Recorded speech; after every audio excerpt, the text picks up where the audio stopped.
Welcome to QBSN Radio. I'm Matthew Mugno, joined with Benjamin Rickevicious at the M&T Bank Ice Arena. The national anthem has been sung. The stands, all 3,000 seats, are filled. We are here for the Connecticut Ice Tournament Championship game between the number 3 and 4 Quinnipiac Bobcats and the number 12 UCONN Huskies, who have put together quite the on-ice product this weekend, destroying Yale 6-1 yesterday. And the Bobcats defeated Sacred Heart University by a score of 5-0. So the two powerhouses of Connecticut will now face off at center ice. And a clearing attempt by the Huskies fails. Puck comes out to Metza. Metza looking for a lane, finds DeYoung at the bumper position. He twirls and takes a shot and scores! Ethan DeYoung from the bumper. Not sure if it was tipped by Sky Brindamore or not. They get a puck pass for Berg, and it is 1-0 Bobcats. Looks like it'll be Sky Brindamore as he goes to the bench, fist bumps his teammates, and 5 minutes into this game, the Bobcats are leading. Well, I'll tell you Jay what. Friedman to the point. Johnson goes to take a shot, and Pearson steams past him in on a breakaway. Takes a shot and beats Yanni Peretz. 5-hole, a breakaway. Pearson scores. The former Yale Bulldog beats Yanni Peretz. Tie game. Well, we knew this. Checks it away to Fillion. Fillion dumps it off to DeYoung. DeYoung curls and shoots and scores. Ethan DeYoung with the toe drag shot coming into the zone. 3-on-2, and the Bobcats take a 2-1 lead with 1:40 remaining in the first period on the 10th shot on goal from number 10 goes into the net. It's 2-1 Bobcats. You know this Bobcat. I think the officials are letting some of the chippiness go right now. Let the boys play. The old adage. I think every dad has said that in a sporting event. And now Flynn comes away with it, and a shot! Top shelf where Mama hides the cookies! And the Huskies respond with 19 seconds remaining on the power play.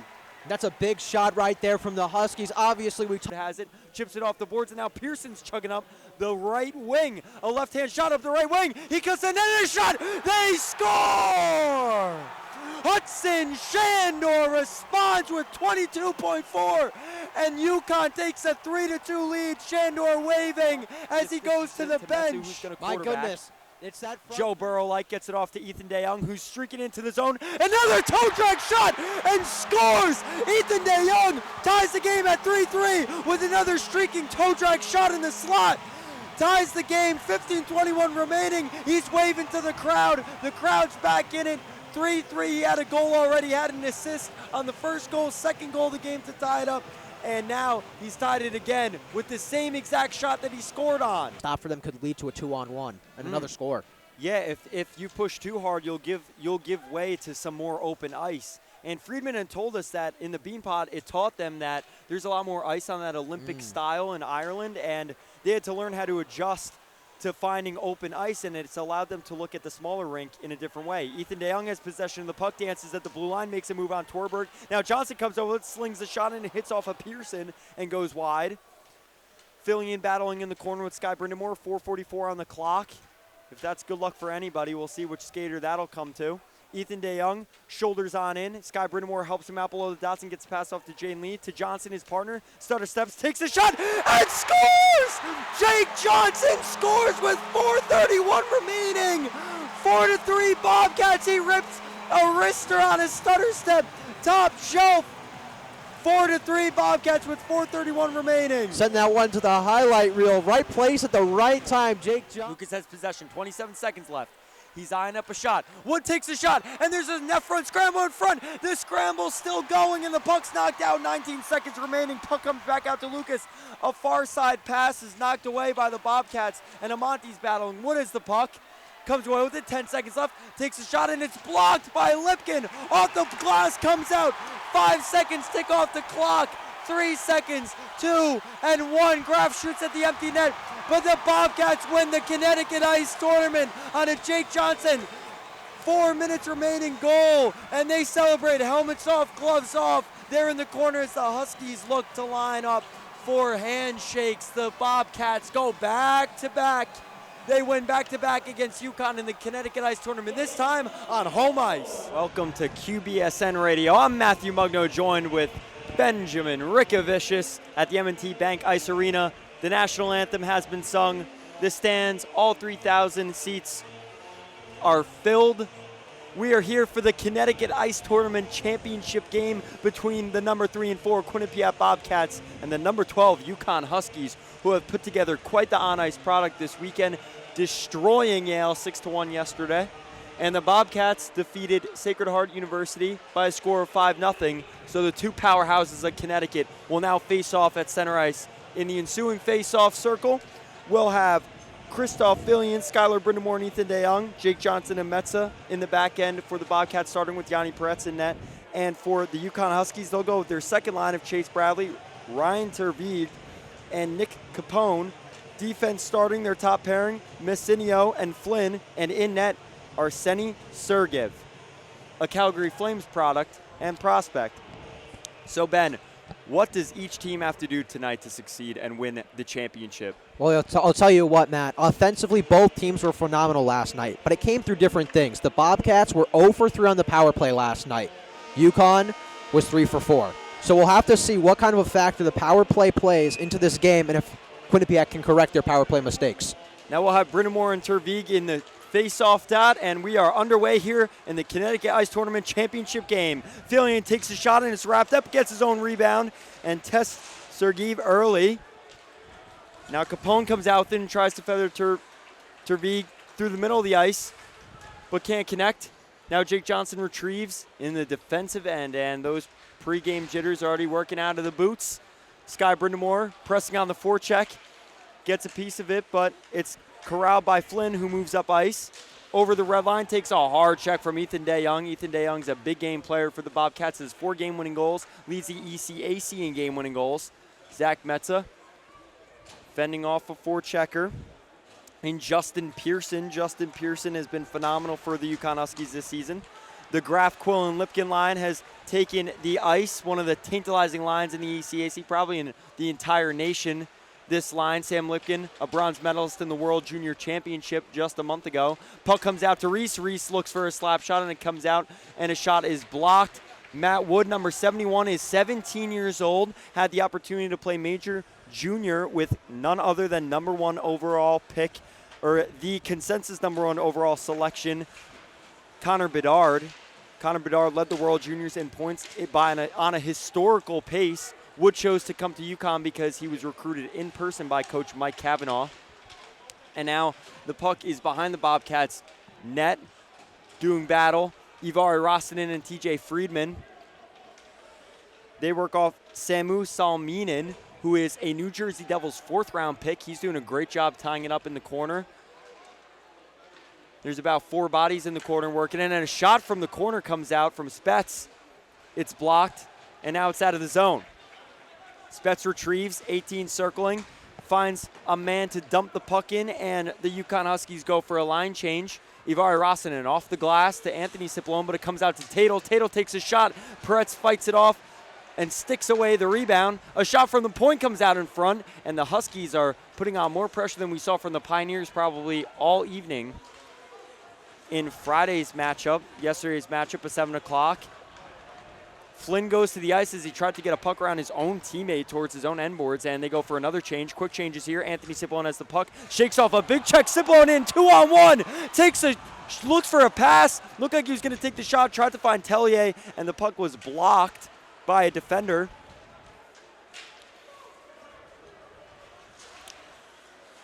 And the Huskies try and get it out of their own defensive end, but can't. Tellier doing a good job wrapping up along the boards. Chinecki in air to Cipollone. Tuttle gets a stick on it, but it comes out to C.J. McGee. C.J. McGee dumps it in. C.J. McGee was the utility skater for the Bobcats yesterday, but he is now on the second pairing on defense. That was a change we saw with Charles Alexander Legault. Puck goes out of play, and we'll have a whistle. Ben, a lot of pace here already from the Huskies. Yeah, the Huskies have been aggressive so far to start this one. The Bobcats doing a nice job of getting some deflections in there, and obviously Peretz doing a nice job making some saves. Obviously a lot more pressure than they were used to last night against Sacred Heart, but so far, UConn's pace right off the bat, very aggressive, very fast. Yeah, we saw the Huskies bringing the heat here already now. UConn has some great center depth, and any good hockey team is built on center depth and a defensive core. Number 22, Shander, he has a point total of, on the first line, of 54 points in 77 games. And Terberg, he's number 28. He has 63 points in 77 games played. Their third line center is a 4th-round pick for the Devils with 9 goals this season. So they're doing real well in terms of finding center depth. And I think Coach Mike Cavanaugh did a great job recruiting center depth because he knows that's what it takes to win a championship. He coached under Jerry York for Bowling Green early on in his career, and Mike Cavanaugh has been here for 10 seasons. They've never gotten worse. Zach Metza intercepts, gets the puck over the blue line, jumps into the play, gets it to Quillen, shoots it just wide, and the puck is in a scramble. The goalkeeper doesn't have it. He's all the way to the right of the crease. And the puck was not found by any Bobcats in the net front scramble, and it's taken out by the Huskies, who beats the icing. Puck comes around the boards to Graff. Quillen has the puck and is skating over the blue line, and he's defended well. And he's shaking off the puck on a heavy check. The Huskies go the other way, possess it. Lipkin back on the defensive end, gets the puck tied up in the corner. And they do battle in the corner. It comes out to Quillen in the slot, his own defensive slot. It's picked up by C.J. McGee, who lofts it off to Quillen. He's checked by Pearson. Pearson does a good job standing up at the blue line, but Quillen has the puck. Gets it off to Lipkin. Lipkin, a toe drag shot, looking 5-hole, and a great save by Sergeyev. Sergeyev has made some fantastic saves within the first 5 minutes of this game. Bobcats bringing the pressure now on a few good opportunities, but it's been quite back and forth, and C.J. McGee gets dumped. TJ Freeman has the puck, it takes a shot, and it's blocked by Messinio. And now the Huskies charge the other way. Samu Salminen brings the puck in, and it's behind the Bobcats net in his offensive zone. Salminen doing a great job on the forecheck so far this game. Mike Lombardi comes out with the puck and gets checked heavy at center ice. And now Joey Cipollo makes a tantalizing move, cuts to the net, and he's blocked. Amante draws a penalty. It'll be a hook, and the Bobcats will be going on the power play. Yeah, here's an opportunity here for you early if you're the Bobcats trying to get on the board here.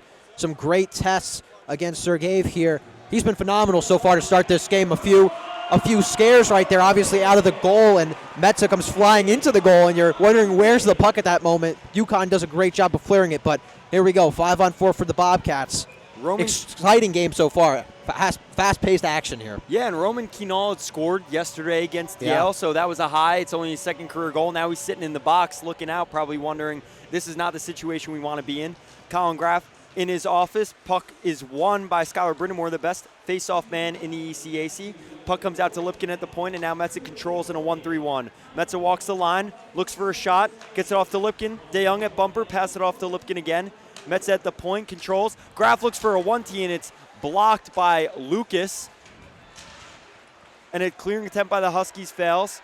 Puck comes out to Metza. Metza looking for a lane, finds DeYoung at the bumper position. He twirls and takes a shot and scores! Ethan DeYoung from the bumper. Not sure if it was tipped by Sky Brindamore or not. They get a puck pass for Berg, and it is 1-0 Bobcats. Looks like it'll be Sky Brindamore as he goes to the bench, fist bumps his teammates, and 5 minutes into this game, the Bobcats are leading. Well, I'll tell you what, the power play struggles seem to be over for now. Great connection right there. Brindamore able to knock that one in. Great passing, great patience on that power play. Quinnipiac, morale is on their side right now. And Sergeyev gives up the shot, and Berg was the man at the top trying to defend DeYoung at the bumper. Looks like the officials are going to the box right now. Not entirely sure why they're going to the scorer's box. Players look a bit confused as well.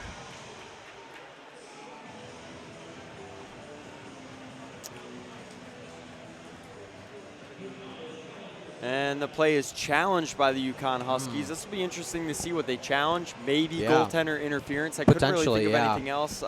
We don't often see in Hamden, or at least any time I've called a game, I've never seen a call that's because of a blue line entry or an offsides entry.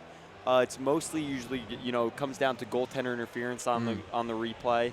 So we'll see if the UConn Huskies turn this over, and if we'll see another replay on the scoreboard. We have no visual aid in front of us for Ben and I. So yeah, it was a tough play to kind of see from our angle because there's just a kind of sea of bodies in there, and it's what helped the Bobcats get that goal because just the mass confusion, and sometimes when you just throw bodies at the goal, good things happen on rebounds. Now Arseny Sergeyev, number 30, the goalkeeper, was initially not labeled to start. It was Logan Turness, and they play a tandem style. So they're deployed as a tandem. They've split games this season. One's a sophomore and one's a first year. And Sergev is the first year, but a Calgary Flames draft pick. He's played really well this game so far. It'll be interesting to see if we see on the replay if he was interfered with. Yeah. We'll have to see also as this game goes on if Turness makes an appearance, whether it's because, the Bobcats have mounted a bigger lead as it looks like they'll confirm the goal right there for the Bobcats as the crowd starts cheering. No hesitation from the official. Walked out of the tunnel near the Bobcats bench, pointed right to center ice, and the graphic goes up on the scoreboard. It's 1-0 Bobcats with 14:08 remaining. Ethan DeYoung takes a shot, tips off of Sky Brindamore.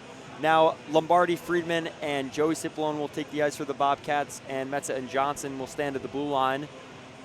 And for the UConn Huskies, they go with their top line in Shandor, Matthew Wood, and Justin Pearson. That line has been fantastic for the Huskies so far this season.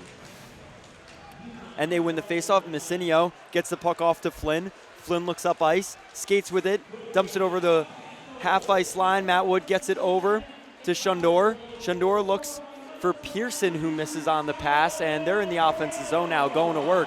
Shandor and Pearson in the corner. Matt Wood at the left circle. Friedman and Cipollone have their eyes on him, and it looks like a slashing call on Zach Metza, and Shandor's on the ice. He hasn't gotten up yet. Metza's still standing around. Yeah, Shandor looked to take a little contact there. Unless it was Jake Johnson after all, but Metza was also in the corner at the same time. Yeah, it looks like Jake Johnson is going to the box. A little bit of a scramble in the corner. I thought maybe Metza took the whack, but it looks like Shandor is really shaken up. He's holding his hand in between his legs, and he's going to the bench right now. Well, that unless it was his leg. Yeah, that affects this UConn offense a lot. Obviously, Shandor, a fantastic player, great rebounding player. He's very speedy, fantastic inside shooter. Obviously, we've seen so many games, whether it was the 2 games against UMass, him crashing the goal and getting putbacks off his other team's shots. That's a massive blow to UConn if he's not able to return. Yeah, he's their first-line center, so he's their 1C and assistant captain. He has 16 goals this season and 54 points in his career. They're on the power play right now and get a puck in front of the net after the face-off, and Ethan DeYoung loses his stick. It's a little bit of chaos for the Bobcats as they resettle. Huskies lose the puck, but regain. Bradley tries to get it to Flynn, and Ethan DeYoung tries to get a pass off to Brindamore. They're killing off the penalty, and they just softly tap it into the zone for Flynn to retrieve. For the Bobcats to head to the forecheck on the penalty kill. Flynn spins, gets the puck shaken away from him by Friedman, but he gets a pass off to Furberg. Pass goes into the zone, and Spets retrieves. Tries to get it to the point man in Flynn, but loses it, and Friedman loses his edge, but Flynn has possession of the puck, skating backwards, looking for a lane to move the puck forward. Bradley gets the puck off to Turberg, but loses it. They're having a hard time getting into the zone. Capone tries to get it off the boards to Spets. Fails to. Flynn at his own blue line again. 58 seconds tick off the clock. Flynn still has possession. Starts from his own end, 200 feet away from the Bobcats' goal, and Peretz. And Matt Wood's streaking up ice. Matt Wood cuts through Brindamore, but it's sent all the way down ice by Jaden Lee. Well, something Grant Pecknell talked about a little bit in the press conference was, this Bobcat defense can get beat at times, but it's about recovering and playing as a team defense and kind of understanding how you rotate there. And so far, they've done an excellent job of that tonight. They're doing a great job of standing up the Huskies at the blue line here. Matt Wood possessing the puck, 17 years old. Matt Wood, youngest player in all of college hockey. Gets a pass off to Pearson. Pearson now weaves around McGee. Pearson has the puck, sends a pass to Wood. Wood sends it to Lucas at the point. Lucas is the 4th highest point getter on the team. Matt Wood takes a shot. It comes out, and Lucas can't retrieve it at the blue line. It's sent out, and the Bobcats kill the penalty off. The Huskies failing to even get into the zone. A loft shot. Peretz gloves it down from outside of the zone, and Ivari Rossinen starts from his end.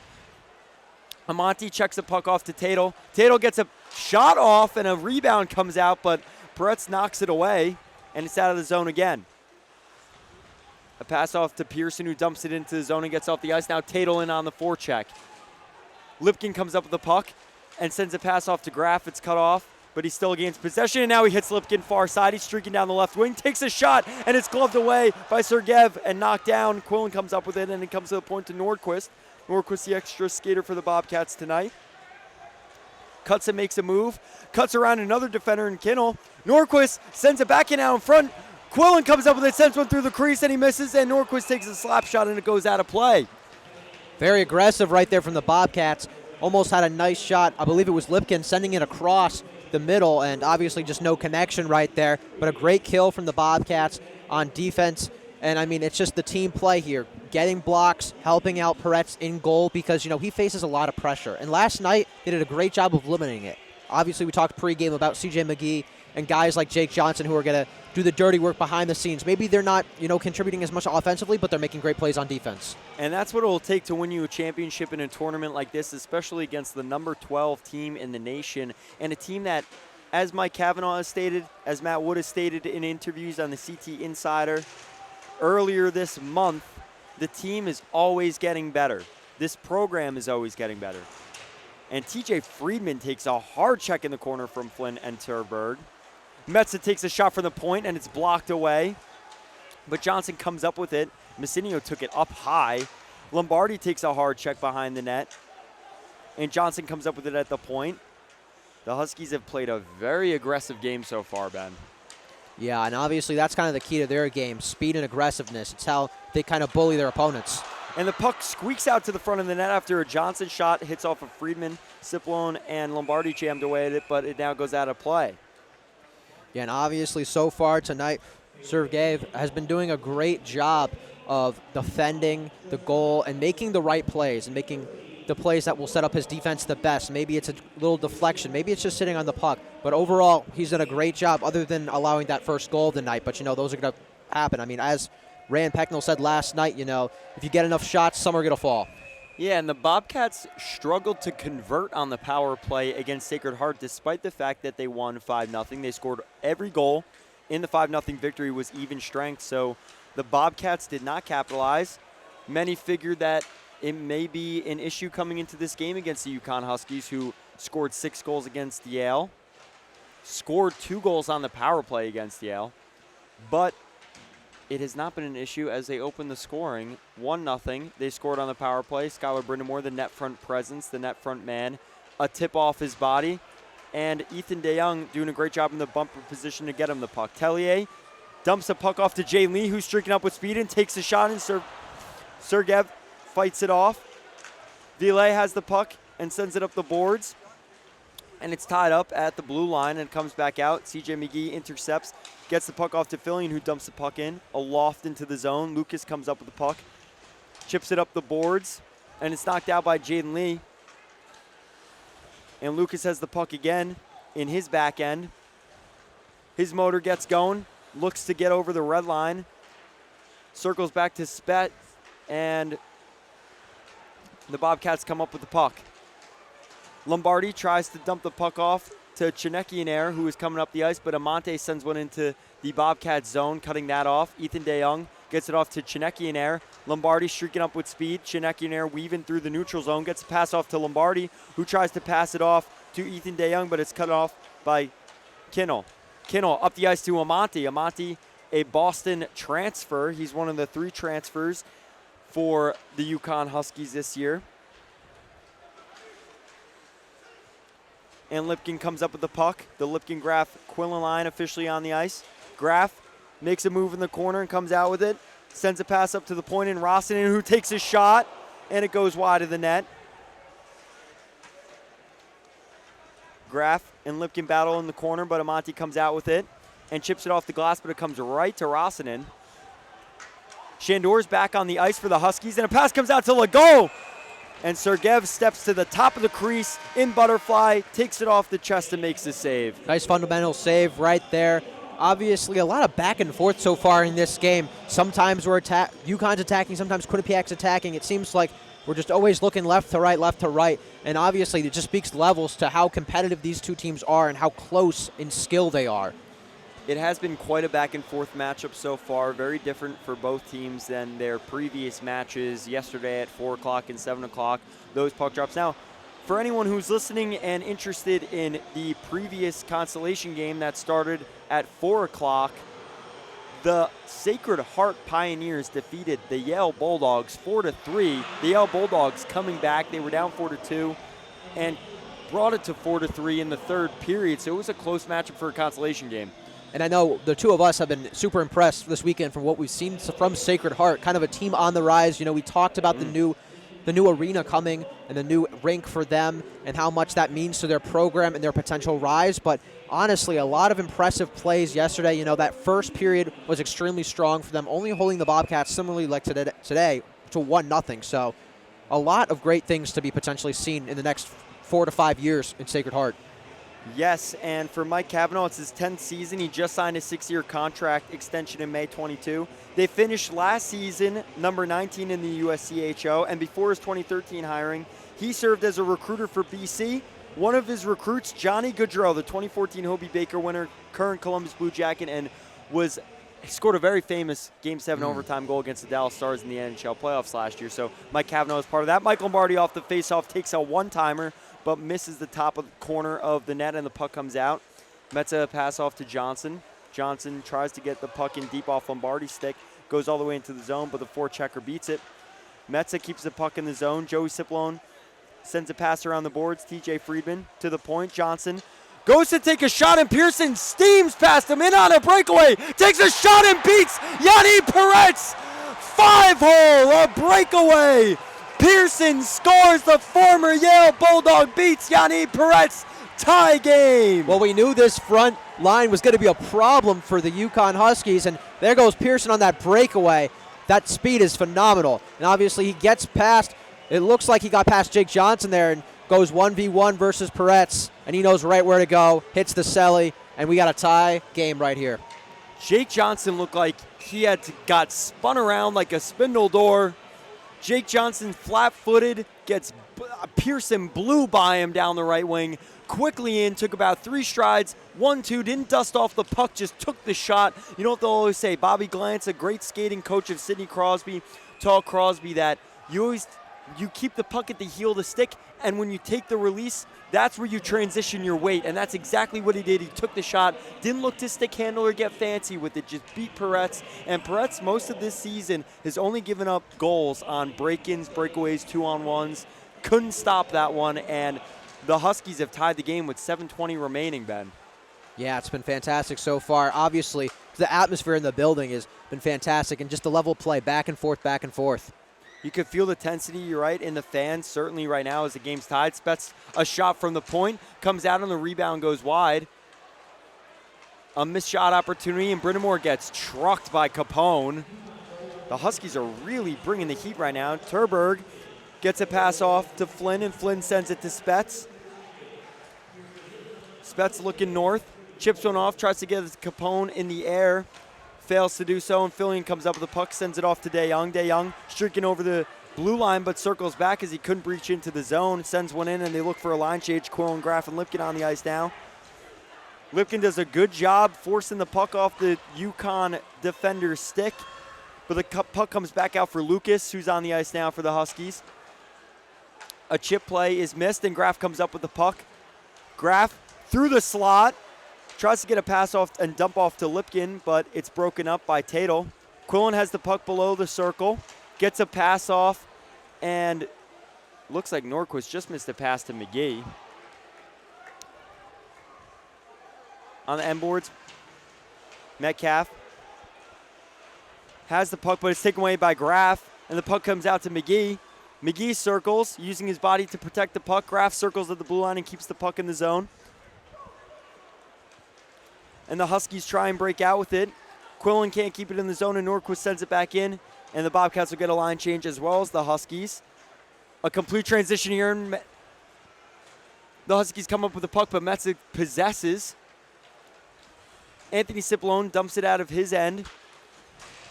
And some back and forth action here results in Johnson fumbling with the puck at the blue line, but gets a pass off to Anthony Cipollone, and it's cut off by Reese in the neutral zone. Johnson with the puck again. Percival standing up the blue line on the forecheck. Anthony Cipollone gets a pass off to Tellier, who gets a puck by Kinnell. but the puck's lofted in the air, and Percival sends it, but Johnson retrieves. Chinecki has the puck, weaves over the blue line, gets the puck in deep. In on the forecheck, cause a disturbance in the corner. Tellier out in front to Chinecki. Puck comes out in front, but Sergeyev sticks it away, and it comes out to Percival. Percival to Amonte. Amonte to Percival, and now they're in their offensive zone and work the puck off of Jaden Lee. Percival has the puck in the corner, and it's causing some havoc now towards the right circle. Puck comes out to the point. Shandor gets a pass across, and a shot goes wide of the net. Flynn has possession of the point and takes a shot, and a tip. Looks like it would have gone in if it weren't for Jaden Lee's boot.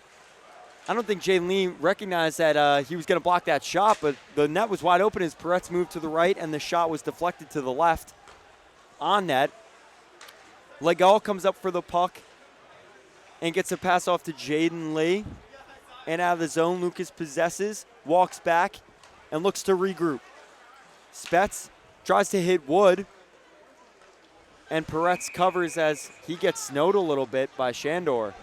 Yeah, Bobcats having a little bit of trouble getting the puck into their attacking area, dealing with some issues. Obviously, this UConn defense and attack is harassing them.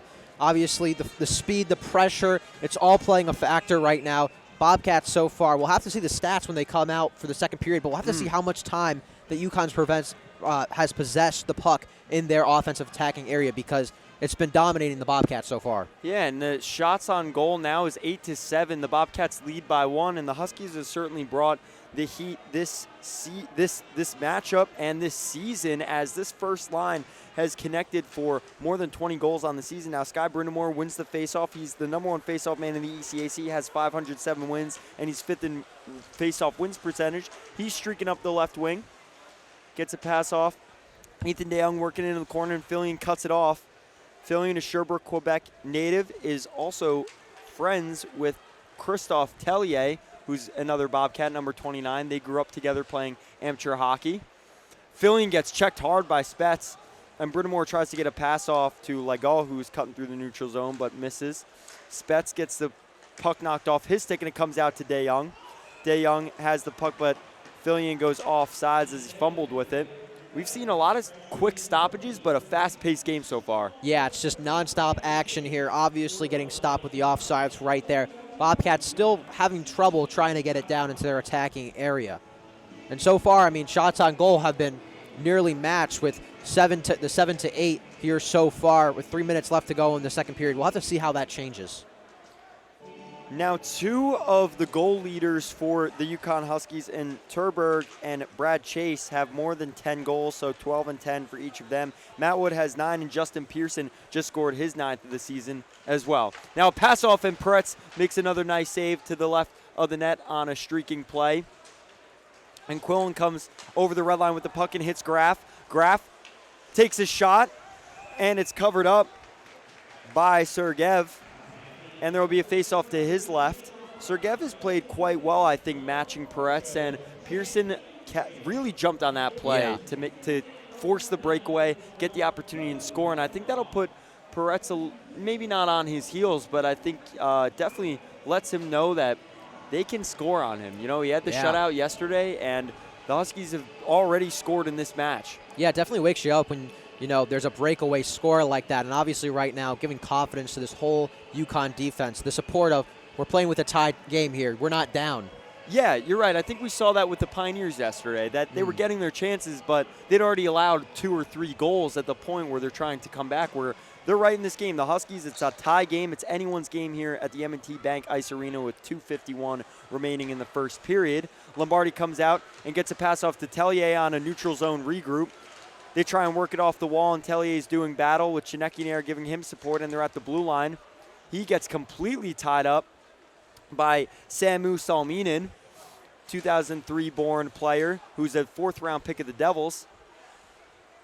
Puck comes out to Norquist in his own end, and he circles to get a pass off and up the boards for a breakout, but it's kept in by the forecheckers. Peretz gloves an odd bounce, and there will be a face-off to his left now. Well, you know what? The first about 10 minutes of this game, high-paced, high-action, just kind of chaos everywhere. But now we're kind of starting to see some hesitation with both of these offenses, obviously trying to set something up to get a good look. Obviously with hockey, it's the game of pacing. It's the slow breaks and then the fast breaks. And right now we're definitely in a slower area of this game where UConn's trying to focus and get something going offensively here. Yeah, that's a good observation. I think they're settling in, right? It seems like they're settling in a little. Like you said, I think they've tested each other. They got that first skate jitters out, and now it looks like they're trying to set something up and certainly doing a good job, I think, tying each other up on the boards and giving the each team a little bit of difficulty. Matt Wood takes a shot, curls to take that shot, but missed the top shelf, and now it comes out into the neutral zone, and Fillion walks in, takes a shot, and it's blocked by Spetz. That was a great shot blocked by Spetz. Matt Wood hard on the forecheck on Johnson. This Shandor, Pearson, Matt Wood line is doing a great job on the forecheck. Shandor with the puck, but it falls off his stick, and Metza checks it away to Fillion. Fillion dumps it off to DeYoung. DeYoung curls and shoots and scores! Ethan DeYoung with the toe drag shot coming into the zone. 3-on-2, and the Bobcats take a 2-1 lead with 1:40 remaining in the first period on the 10th shot on goal from number 10 goes into the net. It's 2-1 Bobcats. You know this Bobcat offense wasn't going to be silent, and we talked about it before the game. Non-stop scoring action, and that's what we've seen so far. Obviously, a great shot from DeYoung right there. Gets around the first defender and is able to stick it right, I believe, in the right pocket here. And a great pass from Fillion to set up. Patient with it, scoops it right into the back left pocket right there. And there you go, a 2-1 lead here for the Bobcats. A great dump-off pass, and I think DeYoung did a great job of opening the face of his stick and his hips to get that shot off, and I think surprised Sergeyev. I think Sergeyev thought he was going to take the shot for the rebound. Ethan DeYoung had the assist on the power play. Yeah, at this point, hey, assist, goals, we're just scoring points however we can get them at this point. The Bobcats so far have complete momentum getting another face-off attacking here. Now, last I checked, he was 9th in the ECAC in goals. I'm sure with the goal today and the goal yesterday, he will have possibly surpassed that this weekend. So he is a top 10 goal scorer in the conference. He's first in game winning goals, as I've mentioned before. And he's one of the top power play goal getters in the nation. He had the assist on the first power play goal. Now, the Huskies get the puck out of their own end, and the Bobcats tag up in their own end. Kinnell has the puck with 1 minute left in the first period. It's 2-1 Bobcats over the UConn Huskies. With one more shot on goal, they have one more goal. The puck hits the official, but it stays in the zone. And a shot from the point causes some traffic in front. The Huskies get in the net front presence, and a puck comes out to Flynn. Flynn takes a slap shot at the point, and it hits a body, Mike Lombardi, but it's kept in the zone, and Mike Lombardi comes out with it, has a full head of steam, and tries to beat Kinnell, and gets checked hard into the boards by Messinio. TJ Freeman behind the net takes a whack from Salmonen. Salmonen goes for another cross-check. It's getting a little bit chippy, and Mike Lombardi goes to lay out a defender, but gets reverse-checked hard by Messinio. Messinio, 2 big hits on that chip, and now Mike Lombardi's in the zone again on the forecheck. This is a really meat and potatoes line with Friedman and Lombardi. 2 graduate students that know Rand Pecknold's system quite well, and they know how to get their hands dirty. 5 seconds remain in the period. Pearson tries to get the puck around Metza. Matt Wood gets a pass off and a shot. Yanni Perret stands up and makes a big save on Amonte with about a second remaining on the clock and keeps the score 2-1 at the end of the first period. Yeah, that's a big block right there from Perret. Obviously, time winding down. Didn't know if that one would have counted, even though he got it off, but it was closer at the end, and the Bobcats do a great job making a defensive stand in those last 30 seconds. Well, Ben, what did you notice in the first period for the Bobcats, and what did you notice in the first period for the Huskies in terms of their pace and aggression? Well, obviously, the UConn Huskies are a fantastic hockey team. Obviously, every time you see 2 ranked teams going at it, it's going to be a great matchup, but so far this one has not disappointed. The front 3 for the Huskies has been phenomenal so far. Obviously, we saw the Pearson goal. The speed, the aggression, they're playing hockey how they want to play it. They're matching the intensity that Quinnipiac usually brings to some of these other teams. And Quinnipiac has matched that aggression back. So it's kind of like 2 people duking it out, trying to show who's the toughest here. And so far, obviously, Bobcats up 2-1. Bobcats up, showing who's boss in Connecticut. This tournament will determine who is the best team in Connecticut. And it's something that goes along the lines of the Bean Pod in Boston. So we'll see as we enter the second frame if the Huskies will regroup, come out, and play with that same aggression. Bobcats lead 2-1. Continue to join us. In 15 minutes, we'll have more coverage, and we'll be back for the second period of the Connecticut Ice Tournament Championship game between the Bobcats and Huskies. Welcome back. We're headed right into the second period of action on QBSN Radio. I'm Matthew Mugno alongside Ben Rickevicious. 1:35 ticks off the clock for the second period puck drop. Quinnipiac Bobcats, 10 shots on goal, 2 goals. UCONN Huskies, 9 shots on goal, a goal. A blazing speed breakaway for the UConn Huskies ties the game, and Ethan DeYoung finds the back of the net to put the Bobcats up 2-1. Ben, Rickevicious has a podcast called Ballin' Podcast, right? Ballin' with Ben, Beckett, and Boyd, Ballin' with the 3 boys. And he talked about how for the Boston Celtics, the X factor is Marcus Smart, how it's not Tatum, the big dog. Yeah. Who for the Bobcats tonight is the X factor for this game? Yeah, well, I think just it's clear watching this game, Zach Metza has his hands on everything. Obviously, the 2 assists, making great plays on defense, getting back where he needs to, making the correct passes, and his leadership skill. I mean, we know we were talking about it last night. He had the game winner against Sacred Heart a few years ago in overtime, and obviously just his experience, his commitment, it's something that this team learns from every time they go out on the ice, and tonight he's helping them and giving them this lead going into the second period. Last season, he had a historic pace for plus-minus. He led the entire nation in plus-minus with a +38, and he was the ECAC's Defensive Defenseman of the Year. Tonight, 2 assists. As I mentioned, he's on the score sheet twice in the first period alone, has a point on each of the 2 goals, and he'll start on defense with Jake Johnson. Jake Johnson took a penalty early, gave the Huskies a chance to really get settled in this game, and Huskies scored on a breakaway off the stick of Pearson, a former Yale Bulldog. So Pearson has played in a few of those really, really vicious Battle of Whitney Avenues here in Hamden, although the Yale Bulldogs have not scored a goal in the last few games in M&T Bank Arena, and were shut out at home this year in the first installation of the Battle of Whitney Avenue, the second one coming up in 2 weeks' time. The Bobcats will be on the road against the Harvard Crimson, as you've mentioned the last 2 nights to me, off the air, and that'll be a tough matchup, Ben, right? Yeah, I mean, that's like we were talking about over break, a potential ECAC championship game right there. Obviously, you informed me that Harvard took victory over them the past 2 years, so Bobcats trying to get back at them, though, if they are to meet in this championship game. But, I mean, this stretch right here, number 12 UConn, top 10 ranked Harvard. I mean, it's a big stretch at the end of the season and propelling into playoff games where, you know, this is a big championship game here tonight, and you're going to have a few more championship potentially game experiences coming later in the season. It's a big momentum swing for the Bobcats if they can get a victory here tonight. Yeah, the Sacred Heart head coach CJ Maratolo mentioned that this is a great experience for their players as it's high pressure situations, and I didn't really think of it like that, there's only a few more games left that they'll have to gain that experience before they head into their conference playoffs, and potentially for the Bobcats, national championship or Frozen Four territory. Now Sky Brindamore comes away with it. We're about a minute into the period, and it's been back and forth action already.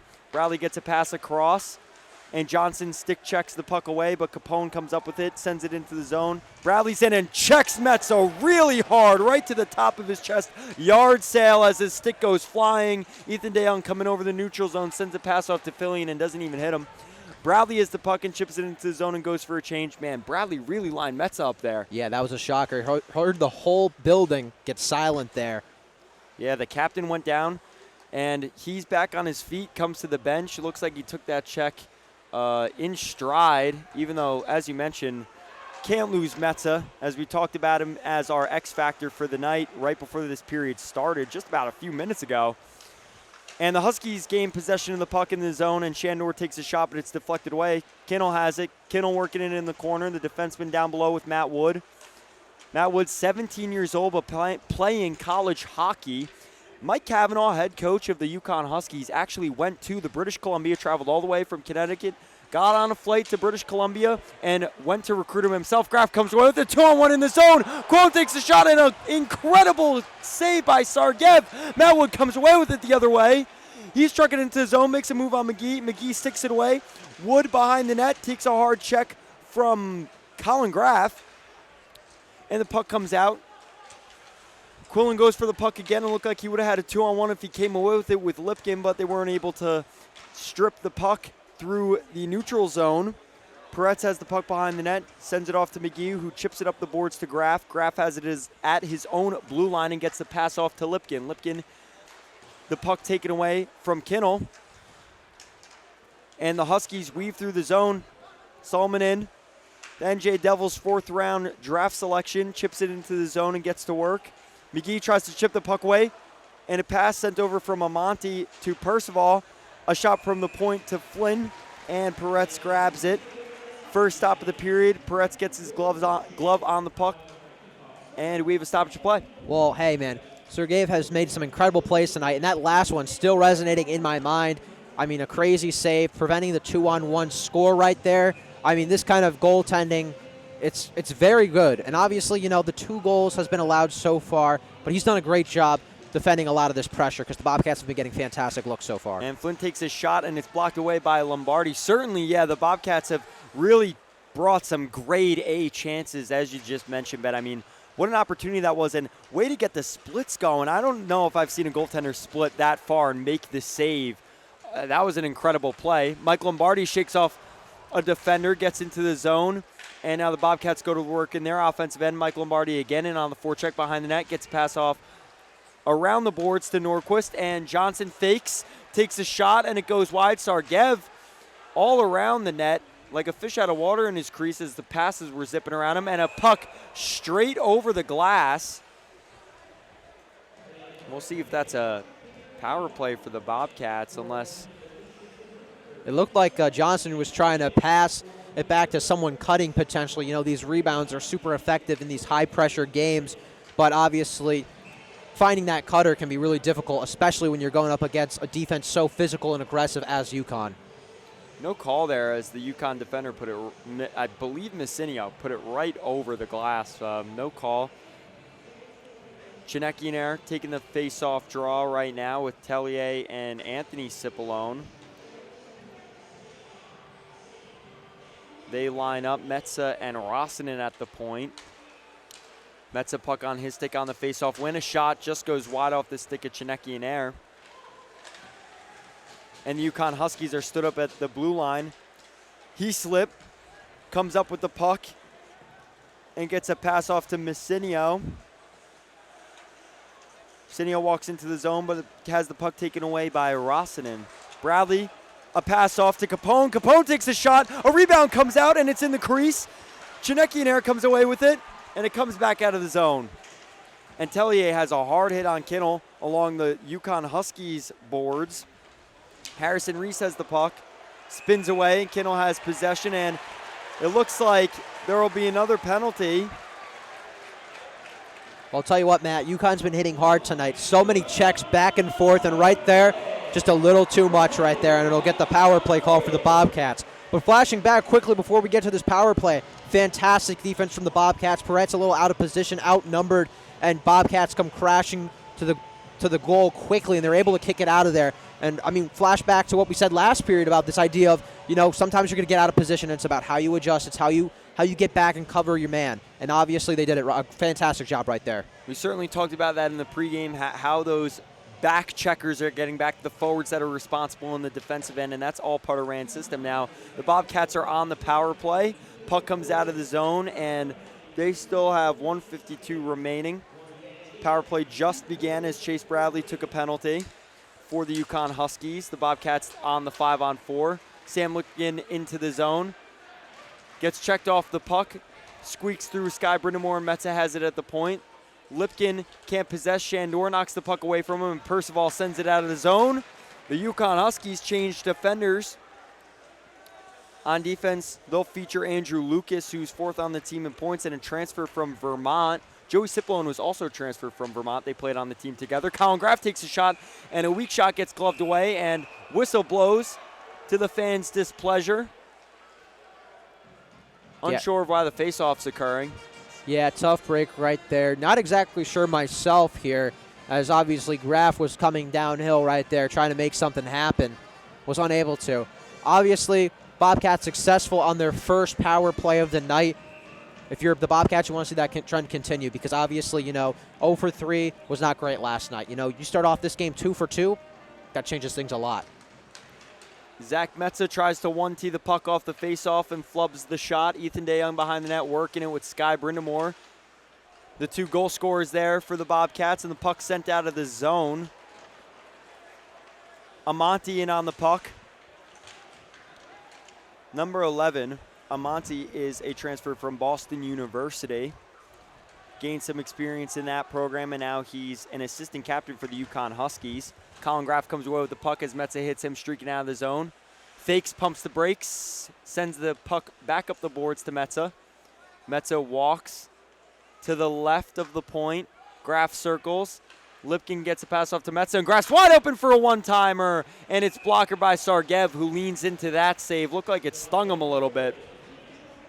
Well, Metza commanding this offense right here, obviously controlling where the puck goes, gets the pass back from Graff, and I believe he sent it to Graff, actually. Excuse me. Graff takes a nice shot. Obviously, tough looks. A lot of the times, goalies are ready for that, though, those quick one-timers. Interesting to see here if the Bobcats can get a little faster-paced passing going and, try to create more lanes. Yeah, and when you're on the power play, you want to establish a lot of movement. You don't want your guys standing in the same spot. Even when you're up a man, you want a lot of movement, and that's what they did there. Metza and Graff switched positions. That left the defenders not marking their man in Colin Graff. Colin Graff wide open for that one-timer, and he scored so many of those this season in that Ovechkin-Mika Zibanejad office. Mike Lombardi into the zone. We have the second unit now as 9 seconds tick away on the clock. Jacob Quillen into the zone. He forechecks hard. Mike Lombardi comes up with it, and a pass comes across, but it's knocked away by Kinnell. And a pass sent across. Bradley out of the box as the UConn Huskies charge into the zone. Torberg in. He leads the UConn Huskies in goals. Torberg doing work along the boards. He has possession fighting off Nordquist and Lombardi, but the puck comes out to Jacob Quillen. He circles around his own net. Gets a pass off to Tellier. Tellier tries to hit his teammate in Jacob Quillen, and the puck's knocked back into the zone by Torberg and Capone. Capone now forechecking, knocks the puck away from Tellier, who sends it all the way around the boards, and Reese possesses on his right forehand. Peretz stops the puck behind his own net, and Legault comes up with it. He's looking for a lane to exit the zone. Comes out in front of his own net and tries to hit Fillion on a stretch pass. Friedman comes up with it. Friedman scored a goal on a breakaway yesterday. Friedman in front of the net, turns, takes a shot. Didn't look like Sargev knew where the puck was, but he made the save, closed the wickets, and Friedman wasn't able to capitalize. Tattle comes away with it at the blue line, stops, spins, and gets a pass off. Tattle coming out with some Energizer Bunny step to his game, and a pass comes across from Joey Cipollone. Tato has the puck again. He's been all over the ice on this shift. And it's stopped. Tato coming up with the puck on the forecheck. In the zone, checks Friedman really hard, shakes him up, and they both go down. Joey Cipollone comes away with the puck, chips it on his backhand off the glass to himself to work it in the corner, and it's tied up by Lucas. Lucas gets a pass off to Spetz. Spetz sends it off to Pearson, the goal scorer for the Huskies, and he sends it off to Matt Wood. Matt Wood dances around Jaden Lee, and Matt Wood possesses. Gets a pass off to Pearson. Pearson circles around the net just past Peretz, and Graff comes away with it as the puck came all the way across the crease. Jake Johnson has possession. Eyes are up, but he's being forechecked by Shandor. Shandor sends it all the way back, and his goaltender covers. Some great looks from both these teams right here in these last few minutes. Obviously unable to get anything going for both these offenses, but I'll tell you what, just the constant pressure on these goalies of Peretz. It's just, if you're UConn, you got to constantly pressure Peretz because he's such a great goalie when it comes to simple play. And obviously, where you beat Peretz, like obviously with Pearson, the one-on-one, it starts on the defensive end, getting a big stop, getting numbers. That's how you challenge Peretz. The most we've seen Peretz let up in his last 2 seasons as the Bobcats starting goaltender was against North Dakota early this season. He gave up 5 goals in their first game of that weekend in a 5-5 tie. So the last time we saw Peretz beaten significantly was in that game, and a shot off the stick of Percival. Peretz gloves it off the stick and into the glove. Yeah, Yanni Peretz set the program record with 10 shutouts last season. Now, something that I noticed as well, Ben, that we talked about yesterday was that the 500 wins banner was taken down for Rand Pecknold. He coached his 600th victory last night, and the banner's not back yet. Yeah, still working on that banner, I guess. I've heard a lot of great news, though, from other coaches. Basketball coach Baker Dunleavy has been talking about what it meant to him personally just to be in the same program here at Quinnipiac. Same building. Same building. I mean, Coach Tricia Fabry for the women's basketball team, Cass Turner teared up a little bit actually talking about it here today. So, I mean, it's something everyone's really aware about. I mean, it's such a just big moment for the school in general of Quinnipiac and the program. Sky Brindamore comes away with the puck, and he's into the zone. He uses his body to shield the puck and sends a backhand just wide of Sargev. And a pass from Ethan DeYoung to Rossinen, but Rossinen can't hold on to it, and now Raymond's into the zone. My apologies, that's Flynn, number 16, not number 6. Jaden Lee battling in the corner with Ivari Rossinen. Salmonen comes up with the puck. Salmonen doing battle on his own. He's done a great job getting into the corners and battling. Puck goes by Kinnell and out of the zone. Ethan DeYoung on the forecheck for the Bobcats, waving his stick, trying to break up the play. Kinnell, the captain, sends a pass to Amonte. Amonte has the puck on his forehand, takes a shot and hits the post.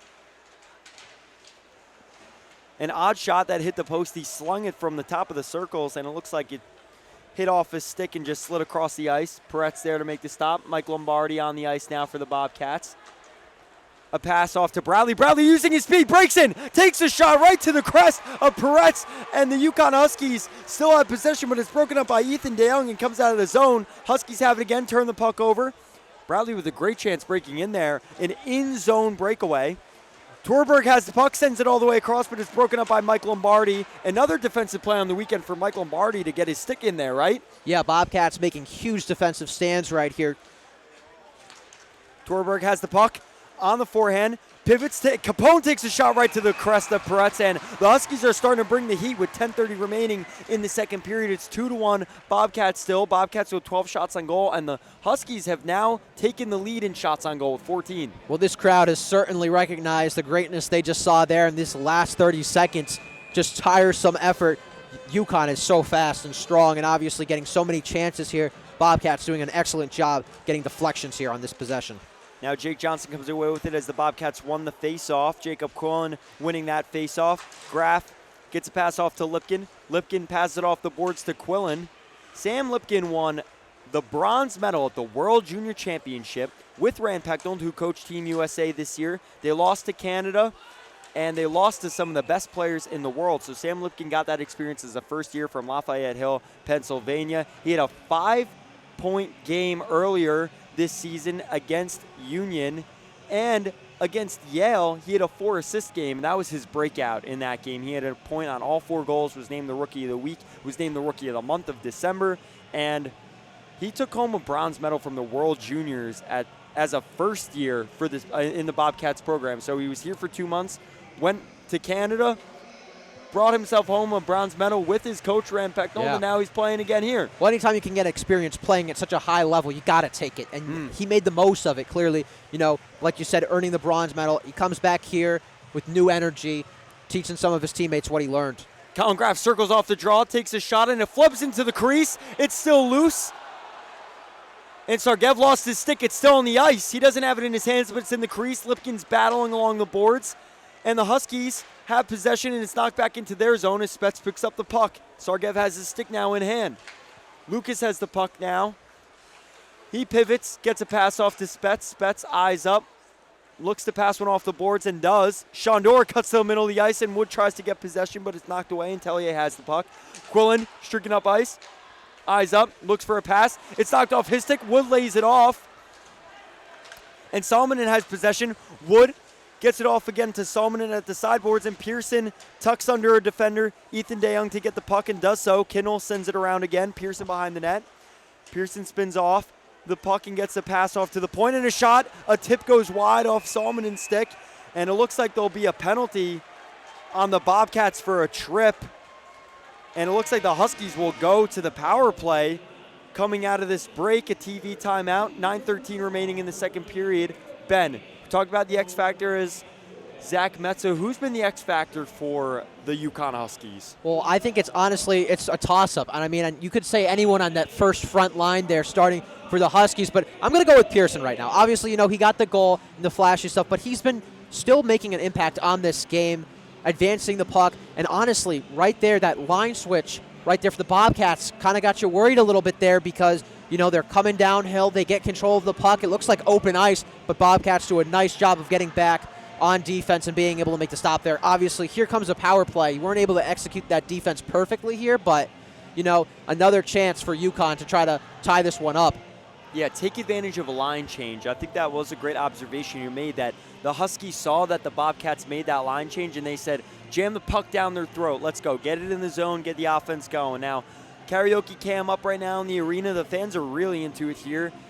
CT Ice Tournament. This is the championship game, but it's the first time hosted at what will become a rotation of schools. UConn built a $70 million arena. Sacred Heart just built and opened a $70 million arena. First games last weekend, so they'll now have a rotation between the 4 schools that were involved. Ingalls Arena, Yale, just down the road here, about 20 minutes away down Whitney Avenue. And it's held here in Hamden, so sell out of the student section, sold out arena. It's great to see for this small town in Connecticut of Hamden. Yeah, I know Rand Pecknell, we were talking last night in that press conference, he was a big advocate for kind of like switching the schools and kind of getting this atmosphere because, it kind of gives more of a playoff feel. There's the tournament field, obviously going overseas to Ireland, to play in that big tournament earlier this year. But, being able to play at the different home rinks, it's just a different experience for players. Yeah, they have the home team behind them, but we saw a lot of fans come out for Yale and Sacred Heart today in the consolation game, which ended up being very tightly contested and exciting. Matt Wood gets a pass off to the crease to Salmonen, who tries to feed Pearson, but it's cut off by Sky Brindamore. Great defensive play on the penalty kill. And a shot by Woods blocked, and Johnson comes away with it. Now he's moving up ice one-on-one. He slings the shot off, and it's saved. And Sargev drops the puck off for Lucas. And the puck's chipped back into the zone by C.J. McGee. T.J. Friedman in. T.J. Friedman had talked about that Bell Pot tournament and how fun it was to play in that and how exciting it is to have a tournament actually at home now, as he's a graduate student from St. Louis, Missouri.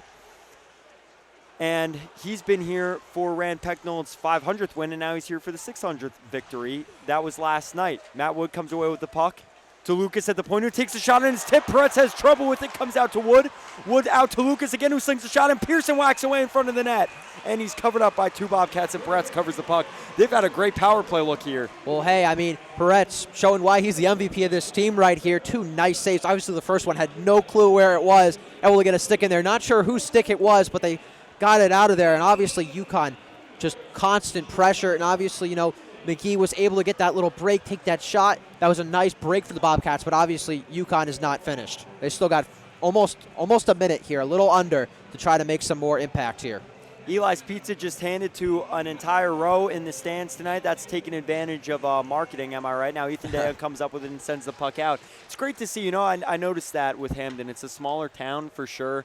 The university's here, but it really is a small community, and it's great to see all 3,000 seats sold out, a student section sold out, and those small businesses growing through advertising here at the game. That it's just like, I'm from a pretty small town personally. It's great to see that those small businesses are still kicking, especially after everything that happened with the COVID year.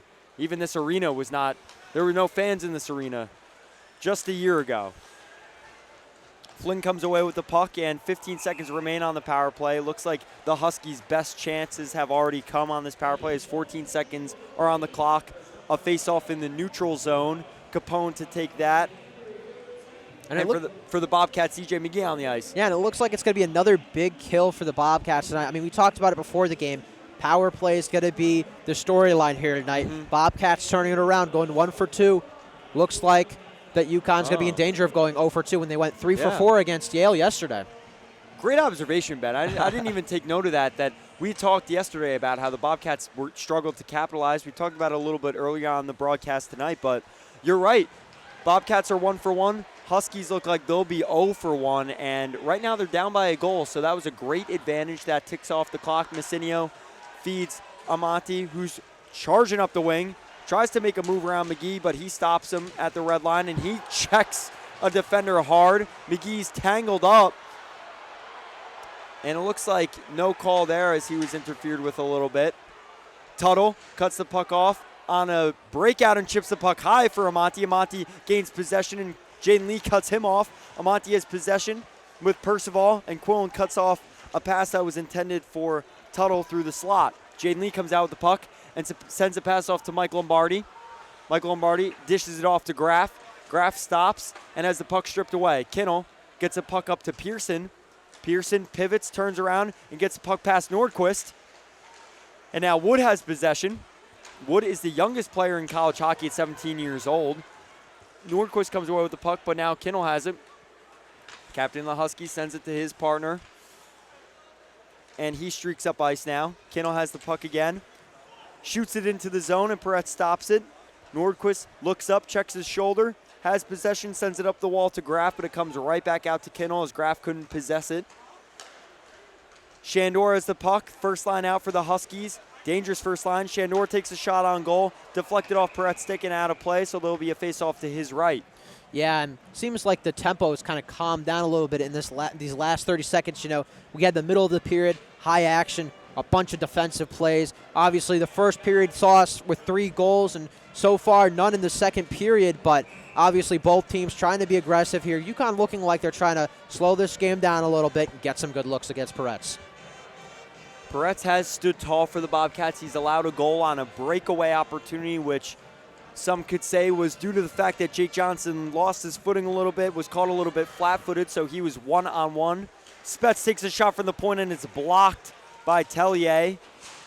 The Bobcats really have that culture of buying in as a team. Tellier blocking a really hard slap shot there from Spets. And the Huskies come out of their zone again as it circles out, and they're back into their offensive zone. High slip along the boards with Lucas battling for it, and it comes out. Tellier has possession of the puck. He's charging north. Off a left forehand, takes a shot, and a rebound comes out to Sky Brindamore, but it fumbles off his stick, and Brindamore sends it up to Metza. Metza off to Johnson and back. They play pitch and catch. Metza fakes the shot, gets the defender to go down, takes another shot, and it hits off a stick and glides out of play. So Bobcats settling into their offense here, trying to get something to go offensively. And you know what? Even though the score's 2-1 here, the way they're playing, both teams, it's playing like a tie game right now. I mean, the atmosphere, the control, everything just coming together. I mean, it's just such a great matchup we're seeing so far. And obviously, UConn making a great defensive stop right there, getting another face-off here. Friedman is also a top 10 face-off man in the ECAC. Michael Marty takes a shot off the draw, tries another backhand as his first shot was blocked. And now the Huskies take it away, and they're back into their offensive end, but it's an icing as Bradley couldn't get to the puck before Metza. Looked like they tried a little bit of a set play to get the puck in behind the defenders. You know what? A lot of NHL players, a lot of college players will say, you want to get the puck behind the defenders so you can get their first set up behind them. So that's what they look like they tried there. The Huskies have been quite aggressive this game, and as you mentioned, it has calmed down certainly. Haven't seen as many big hits, but I think that both teams are settling in. There's 5 minutes left in the second period. Off a face-off, Mike Lombardi takes a shot, and another shot blocked by Capone, so he has 2 shot blocks on Mike Lombardi this shift alone. Bradley comes away with the puck, and now the Huskies move in 3-on-2. C.J. McGee with a hard check on Bradley, but the puck comes out to Capone, and Torberg had possession, and it hit off of his sticking out. Now Friedman gets absolutely dumped by Capone, and the puck glides a little bit, but Metza clears it out of the crease. As Peretz was moving left, the puck was coming right. Messinio tried to keep it in the zone, but Torberg comes out with it. Torberg leads the team in goals this season with 13, and he dumps the puck into the zone. Peretz comes up with it, and McGee circles his own crease to start the breakout. He sends it off the neutral zone. A neutral zone breakout attempt for the Bobcats fails as Graff again struggles to gain possession off a breakout. Percival takes a shot, and it comes out to Amonte. Amonte dumps it down below for Salmonen. Salmonen has possession, but he's using his body to protect the puck. Takes a shot, and Peretz comes up with it. That would look like it was a little bit tough for Peretz to handle. We saw a lot more of these tough-to-handle shots for Peretz tonight than we did last night for the Pioneers. Yeah, it's a big save right there, and obviously you can tell the difference between this UConn front line. I mean, I know we mentioned them 100 times per game, but, you know, versus Sacred Heart's front line because, you know, there's just so much speed and so much aggressiveness. And, you know, the ability to get quality shots on and being able to get there first and rebound, it's important for this UConn team to have success. Now there's another draw, and Graff comes away with it. He's moving up ice and dumps it into the zone. Lipkin, Graff, and Quillen on the ice. A lethal line that head coach Ryan Pecknold united about a month ago, right before Lipkin was shipped off with Pecknold to Canada to compete for the World Team USA in the World Junior Championship. A shot from the point goes wide from the Huskies, and it comes back out for Kinnel. Kinnel fakes, takes a shot, stutter steps, And it looked like Peretz was moving again. They're doing Graf got absolutely dumped by Flynn in the neutral zone, and he's going right to the bench. And Lipkin just got lit up by Kinnell as well, the captain of the Huskies. Now Quillen and Lipkin are doing battle. Graf looks pretty shaken up as he's on the bench. No medical attention, but another dump hit by Ethan DeYoung, and it looks like it'll be a penalty on Ethan DeYoung, so the Huskies will go to the power play again. He's having absolutely none of it. He looks pretty annoyed by that call, but it was certainly a cross-check.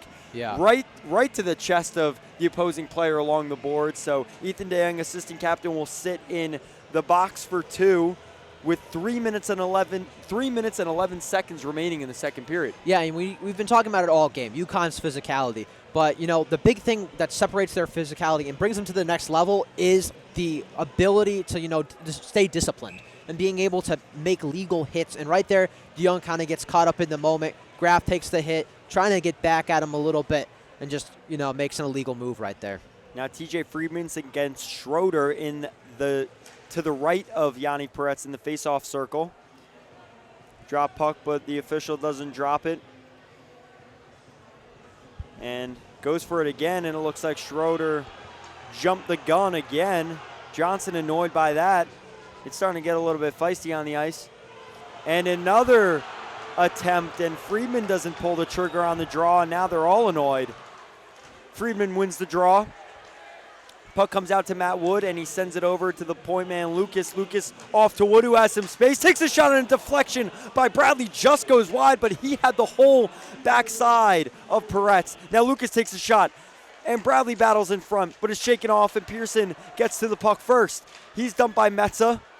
Puck's in Brind'Amour's skates, and the puck finally comes out as Brind'Amour clears it, and Friedman's coming off the ice. He shakes his head at the officials.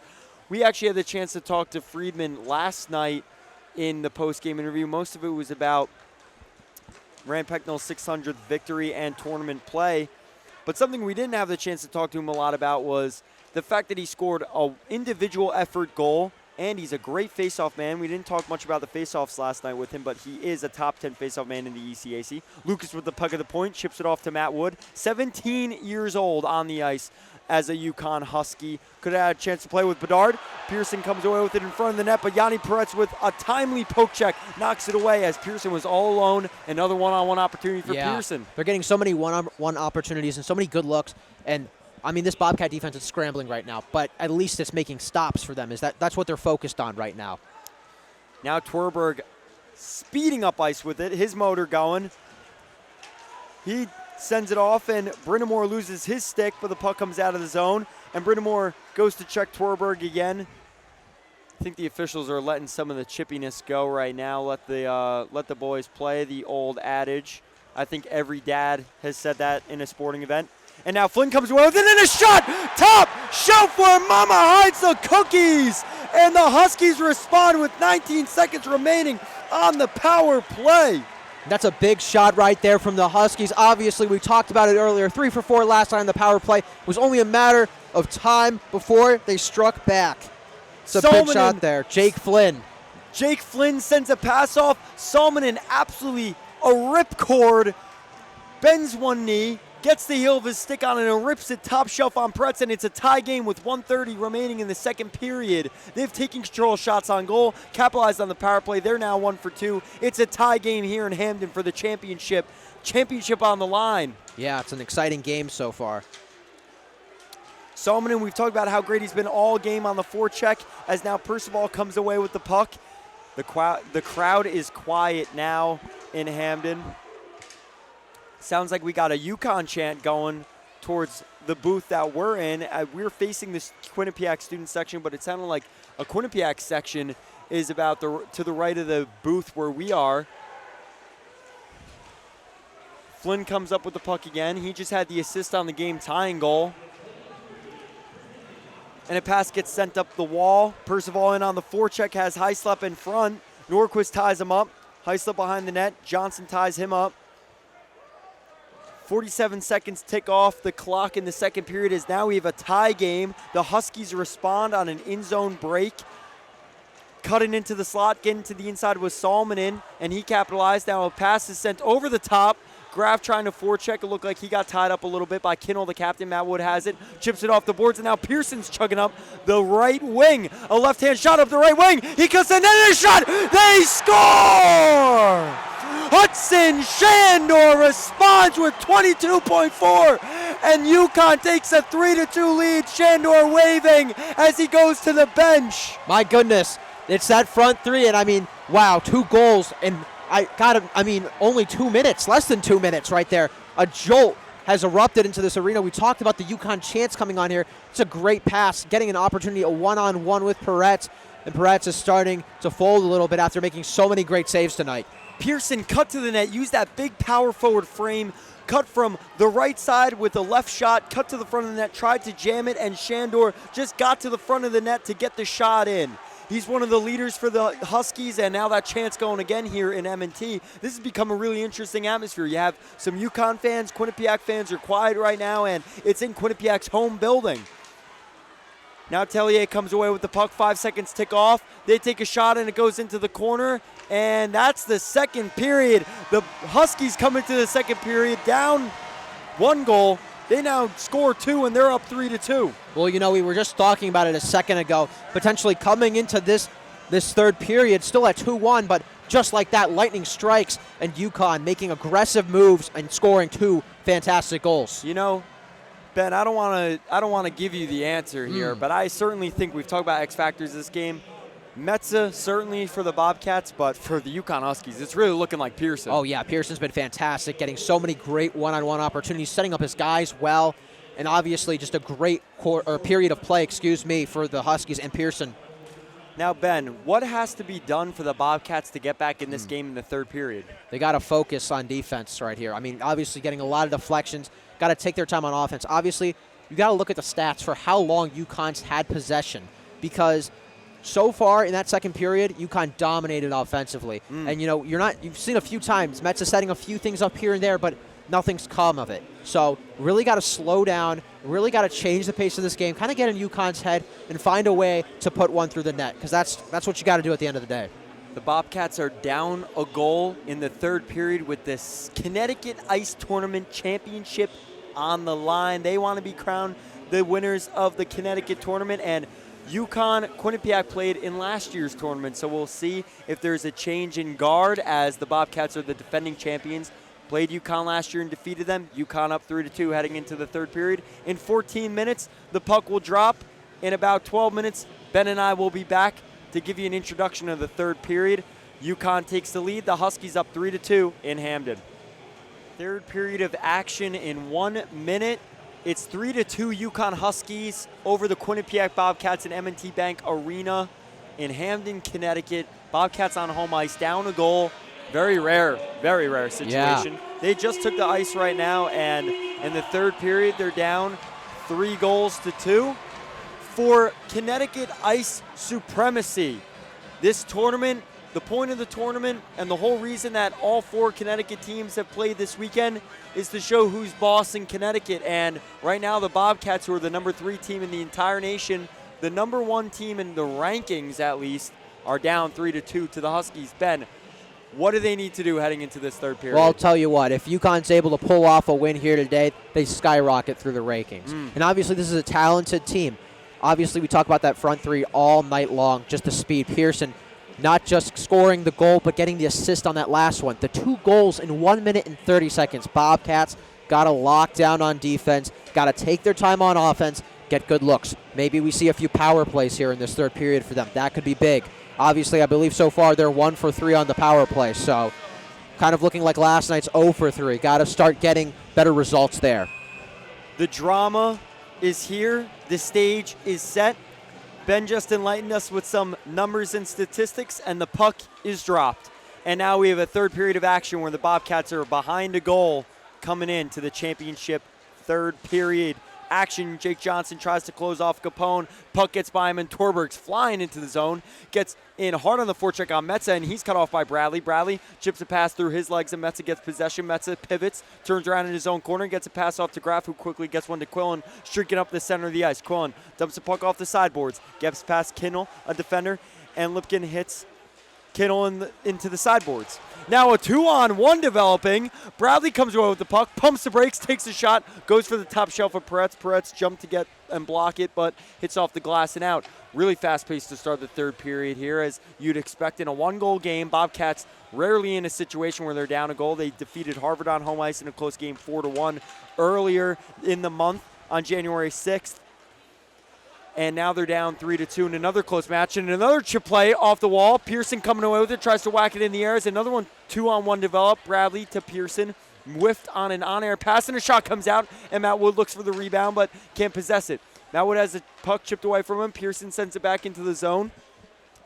And Schroeder, who scored the go-ahead goal, is on the ice now. He looked like he might have been injured in the first period, and he wasn't. Came back onto the ice. And now he scored the third goal for the UConn Huskies. He's an assistant captain, a transfer from Boston University, so he's had some experience at D1 college men's ice hockey already. Sends a pass off to Tellier. Tellier has the puck, sends it off to Chinecki, who takes a shot, and it's blocked by Salmon and goes flying towards the men's room, over the netting and over towards the men's room. Lucky fan might come up with that one. Hopefully it's like a little kid or something, right, Ben? Hopefully right there. But yeah, like what we're seeing so far here, UConn getting a lot of 2-on-1 breaks, and obviously a nice play on that end right there by, I believe it was Jaden Lee, to get his stick in the way of that pass. But Bobcats got to control it on offense, and being able to get back on defense is critical for this point. Certainly done a great job in the transition game as they come out again. A good save from the goaltender. Puck turned in the other way. Chinecki checked off the puck. Get a load of that one. Chinecki checked off the puck. Go figure. Wordplay. Puck sent in the zone by Anthony Cipollone. Another one. Puck sent in the zone by Anthony Cipollone. Wow. You're just rhyming tonight. I'm surprised all these are rhyming. Metza comes away with the puck. Metza dumps it off to Anthony Cipollone, who tries to begin a cycle, but it fails as Chinecki and Cipollone are tied up in the corner by Messinio, Percival, and Reese. Percival comes away with the puck, number 17 of the Huskies. Puck on his stick, but couldn't possess it. Chinecki knocks it away. Now Joey Cipollone's in on the forecheck. Joey Cipollone circles around in that. Mike Lombardi on the ice now. Jake Johnson turns, pivots, and he's turning the other way to retrieve the puck on an icing, so the Bobcats will have a face-off to the left of Sergeyev. And Sergeyev already made a nice pad save in the crease off a shot through a screen to start the period, and now the face-off will be to his right. Well, you can't give enough credit to this UConn defense tonight. They've been ferocious. I mean, so much great contact, so much speed, and I mean, really just that dual threat of the power and the speed. It just makes all the difference for them so far tonight. It's all the things you want to see in a contending team. Mike Lombardi takes a shot off the draw on a set play. Friedman got the puck off to Lombardi. He cut to the left side and took a shot through a screen. Joey Cipollone, the screen man, but looks like they are dialed in tonight. As you mentioned, the speed and the aggressive physicality, they're finishing their checks. They're really putting the body on the Bobcats, and the whole team looks locked in this championship game. And I mean, somebody here's got to step up for the Bobcats. Maybe it's TJ Friedman, winning face-offs, being able to put his team in good possessions. And now Torberg comes away with it, but Metza gets there first. Johnson sends a pass off to Lombardi in the neutral zone, and Lombardi comes down the left wing. He tries to feather a pass through to Friedman, and Friedman's locked up. Friedman whacks away at it and checks Kinnell, but puck comes out of the rink into the netting, and we'll have another draw. So Lombardi, Cipollone, and Friedman have really played a physical brand of hockey tonight. That's how they play. That's how they've always played. Lombardi's coming off, and looks like there will be a change of guard for the Bobcats as now Quillen, Lipkin, and Graff will be on the ice. Graff has virtually been shut down this game, which might be a reason the Bobcats have struggled to produce on offense, because this line, the electrifying line that was assembled about a month ago in Quillen, Lipkin, and Graff, has really been ineffective tonight.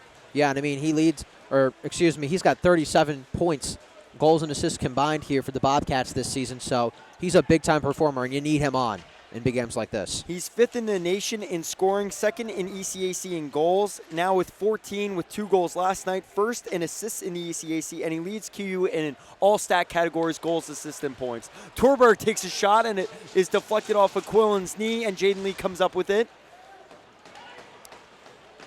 And now the UConn Huskies will touch up And it'll be an icing on the Bobcats as now a faceoff will be in their zone. Yeah, pace has slowed down a little bit. UConn controlling this game, getting stops on defense, and now we march all the way back over for UConn to continue their attack. The Huskies have done a phenomenal job on a 1-2-2 system. 1 forechecker in, 2 at the points, and 2 defenders. Peretz shutting down a clean vision shot from the point. Looks like he saw that all the way through from Lucas. Andrew Lucas is 4th on the team in points. He had 20 points coming into this game. So he's one of the top offensive defensemen for the Huskies, which has been an evolution in the game of hockey over the last few years. We see the likes of Akale McCarr and Adam Fox really taking control in the NHL. And those defensemen contribute on the offensive side of the puck. That's Lucas for you. Now he goes back to retrieve the puck that came out of the Bobcat zone off of faceoff. Spets, his partner, sends a pass off, and now he's motoring on into the zone. Nordquist falls to the ice, and that allows a 3-on-2 to develop. And a shot deflects off a player and goes wide, and the official's arm is up. Peretz is going to the bench, and now Fillion has the puck. Bobcats possess on a delayed penalty. DeYoung tries to feather a pass, and it's touched up by Velu. But now the Bobcats will be going on a power play 4 minutes into the period. Yeah, this is the big opportunity you're looking for if you're the Bobcats. 2 minutes, 5-on-4 action. Need to punch one through here right now. And obviously, we're preparing to. They set that extra skater out there, trying to get a little something going. But Yanni's back in the goal now, trying to get something going here. Maybe some quick passes here. Got to get up as many good quality shots as you can here if you want to tie this game. Sky Brittamore, #1 faceoff man with 507 wins coming into today's match in the faceoff dot. Colin Graff to his left. Ethan DeYoung as the bumper man, Lipkin and Metza on the ice. No changes to the top unit. Metza with a great keep, shovels the puck into the zone. And Sky Brittamore's in on after it. Lipkin gets a pass up to Metza, but Metza's shaken off the puck by Percival, who does a great job on the kill. Peretz coming away with the puck, just dishes it to Metza, who's going to quarterback. Joe Burrow-like gets it off to Ethan DeYoung, who's streaking into the zone. Another toe drag shot and scores! Ethan DeYoung ties the game at 3-3 with another streaking toe drag shot in the slot. Ties the game, 15:21 remaining. He's waving to the crowd. The crowd's back in it. 3-3, he had a goal already, had an assist on the first goal, second goal of the game to tie it up. And now he's tied it again with the same exact shot that he scored on. Talking about an all-time classic here. Ethan DeYoung takes matters into his own hands. The aggressiveness on the power play ties this game up for the Bobcats. He's hyping up the crowd. This place is alive and well. Ben, I don't know if I've seen a player streak into the zone twice in the same game and score the same exact goal. We saw Colin Graff kind of replicate a similar play in yesterday's match against the Pioneers. But Ethan DeYoung, big game player, has 4 game-winning goals. That leads the ECAC in game-winning goals. He has 2 tonight, put the Bobcats up 2-1, and now he's tied the game at 3-3 with an enormous power play goal on an individual effort. He cut through the neutral zone, made a move to cut around a defender, created space for himself as an individual on a 3-on-2, ripped the puck from the slot past Sargev, and now it's a 3-3 hockey game. It's all tied up. Bobcats won't have to sweat as time was the enemy, right, Ben? Yeah, actually. I mean, time is everything here in this game. You know, as it dwindles down, you know, you're taking more risky chances. And you know what? Right there, Ethan DeYoung taking matters into his own hands, getting the best look for the Bobcats right there. Mike Lombardi's closed off along the boards, and the Huskies come away with the puck, and a chip play for Twerberg is intercepted. Twerberg comes away with it again, and now he's in on the forecheck, gets the puck past McGee, and McGee dumps him. No call there as they joust. Jacob Cohen has the puck and sends it across to C.J. McGee, but it's tied up in his skates, and he gets plowed into the boards. Now the pace is really picking up. UConn defenders hit into each other, and Lucas and Spets, but they get back up, and now Colin Graff has it coming out of the zone. He's wheeling on in. A right shot down the left wing. Circles the net, uses his body, tries to spin around pass, but still possesses. Graff to the point. A shovel pass comes across from Legault to Rossin, and a tip off a knee, and Sargev comes away with it as he comes all the way out into the slot to cover. This game has really picked up an intensity. Yeah, fantastic save right there, and almost went in off of Graff's leg right there, almost poked it in with the leg. Great idea there, trying to get it inside, shake some things up, but you know what? The pacing, like you just said, picking up a lot more action, a lot more back and forth, and both of these teams trying to be the first one to score because, you know what, we're getting down to the witching hour here. Next score might win this thing. The witching hour, I love it. You know, we talked about how time is the enemy if you're a losing team. Now the game's all tied up at this current moment, 3-3 in the third period with 13 minutes remaining, but time is the enemy when you're down, right? In any sport. In football, it's clock management. That's something that coaches are often criticized when they're losing, when they have a losing record or they're losing games. In baseball, it always comes down to how many innings you got left, how many batters you have left to tie a game up. And here in hockey, it comes down to can you stretch the game? Can you make the game longer? Can you keep yourself alive? Chinekiner in the zone, takes a shot. Sargev steps out of the crease in a panda style to save the puck. Panda is a new style for goaltenders to use as they step out of the crease to make a save, even if the puck isn't on net, to try and get a save and possess. Now Metsa a shot from the point, and it's blocked off, and Anthony Cipollone trips over Sargev, who gets back to his feet. And now there's some commotion in the crease. Metsa comes over with the puck, passes it off to Johnson. Johnson cuts away to the left, takes a shot. It goes wide and stays on the ice. Now Percival chips the puck off the glass to try and get it out of the zone, but Metsa possesses. Now Tellier is back in. Flynn possessing behind his own net. Flynn around the boards. Johnson possessing. Dishes it off to Filion. Metsa takes a shot and tries to get a hard pass off to Johnson, but it goes wide of his stick. And now Kinnell, the captain of the Huskies, weaves through the zone, dishes a pass off to Pearson, who's probably been the best player for the Huskies so far this evening. A goal and assist, similar to DeYoung's 2 goals and assists for the Bobcats. Scott Brittamore goes in and out on a defender. A beautiful move on Reese.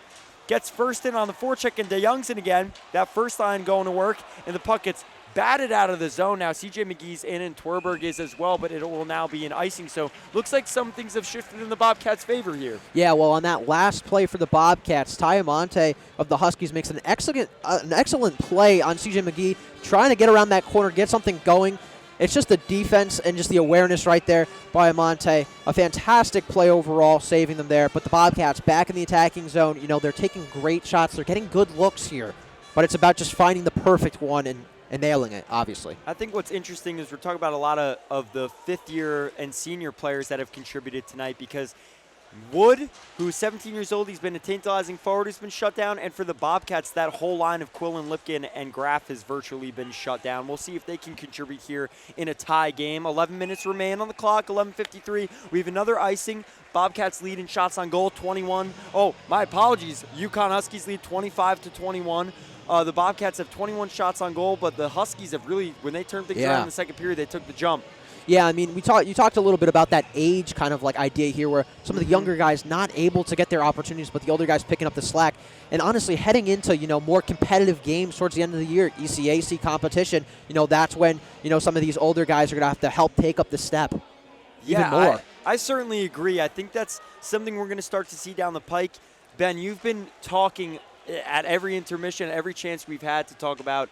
Twerberg makes a nice move about how the Bobcats will only have a few more games of tough competition, one of those being Harvard next weekend. Lombardi weaving into his zone, gets a pass off to McGee. McGee takes a shot and it looked like he had all the room in the world, but it's saved. A beautiful save by Sargev with the blocker. Looked like he had the whole top shelf exposed. Twerberg gets in there, gets a puck off to Capone. Capone moving 2-on-1 with Bradley. Bradley whiffs on the shot as Lombardi came back again with a defensive stick. Ben's brought that up in the last 2 broadcasts that Mike Lombardi's been great on the back check and gets another stick play there to break up a clutch 2-on-1 play as it's a tie game. That's exactly what you need from, again, a leader on the team, a graduate leader.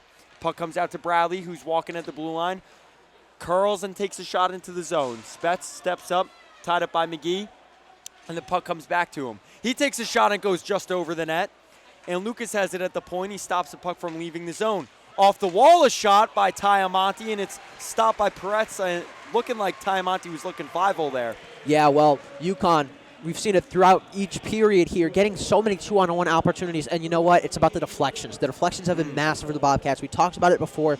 How do you combat this powerful UConn attack?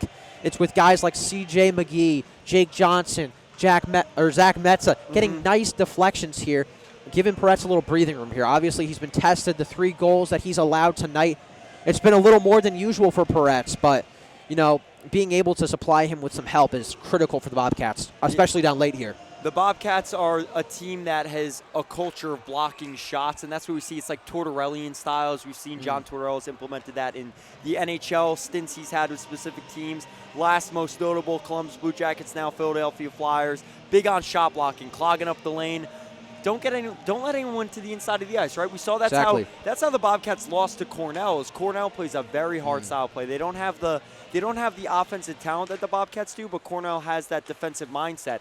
And a shot gets through but goes wide. Legault comes up with it off a draw, and Lipkin has it in the neutral zone. Now Jacob Quillen chugging down the wing. He takes a shot and hits the far post. He beats Sargev and hits the far post, and then now it's out of play, and there will be a face-off to Sargev's right, to our left up in the nest. And the Bobcats will remain with Graf, Lipkin. Well, they always say sports are a game of inches. And that one right there, inches away from sneaking in that top right corner right there. Great idea there on that attack right there. Just obviously placement just a tiny bit off. Slings it all the way across his body. Like you said, game of inches, right? That puck is so small, and it goes right off the iron and out of play.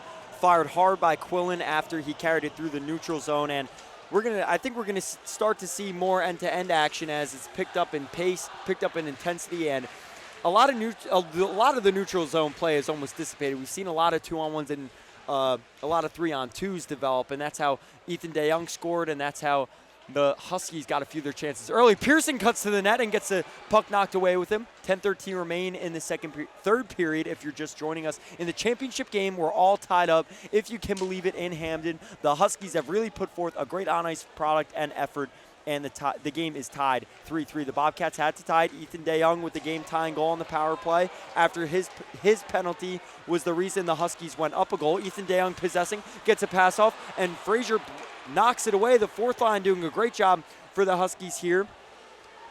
Looks like Wood might have been knocked down to that fourth line. 17 years old, playing Division I hockey. He was recruited by Mike Cavanaugh in person and had a chance to play with Connor Bedard, one of the talents that will be selected most likely first overall in the NHL draft unless Adam Fantilli is of Michigan. And Wood is projected by The Athletic, as in The Athletic magazine, the subscription-based magazine, as the number 9 pick in the NHL draft this year, and he's been virtually ineffective against this Bobcats team. Sky Brindamore stood up at the blue line by Reese, and he bobbles the puck, and it comes out to DeYoung. Yeah, that first line, Ben, we talk about how they're older players. Ethan DeYoung, Sky Brindamore, they're all seniors and grad students for the Bobcats. They didn't feature any of their younger players there.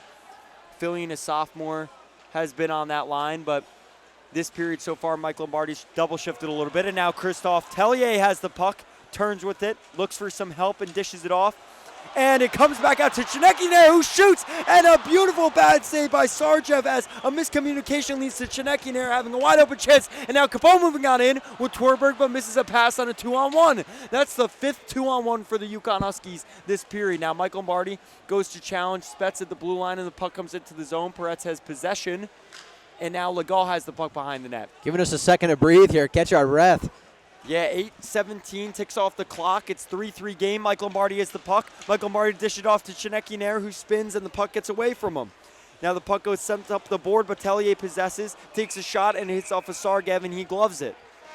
Yeah, some pretty crazy action right there. A lot of back and forth. Both goalies being tested early and often in this third period. Man, we're getting close to danger time where we could be approaching a little overtime hockey action here today. And I mean, both teams playing spectacular. Bobcats doing a fantastic job of matching the aggressiveness, matching the speed and pace that UConn plays with. The Bobcats have certainly brought their aggressive style, shot blocking, the way they transition, and they have the offense, but the Huskies are right there. And I think that's really a testament to the fact that they're the number 12 team in the nation. Their bench is across the ice from the number 3 team in the nation, and they have not backed down. They look like they're competing to be that in the top 3, right? Yeah. So I think it has been spectacular. I do agree with you on that, Ben. Now, I think something else that has interested me is how the Huskies have responded and how Mike Cavanaugh has made adjustments. We've seen 5 2-on-1s for the Huskies. They're really stretching the ice. Yeah, they're doing a great job of that. And something to note here, last night around this time, Rand Pecknow calls a timeout, and then goals start happening for the Bobcats. Remember, we got 2 or 3, I think, goals towards the end of the third period. And I know in the press conference, Pecknow was asked kind of about, why'd you call that timeout? And it was simply a substitution. And potentially here, maybe there's something, maybe Pecknow's having a few words with some of his guys. But, you know, this is the perfect opportunity here.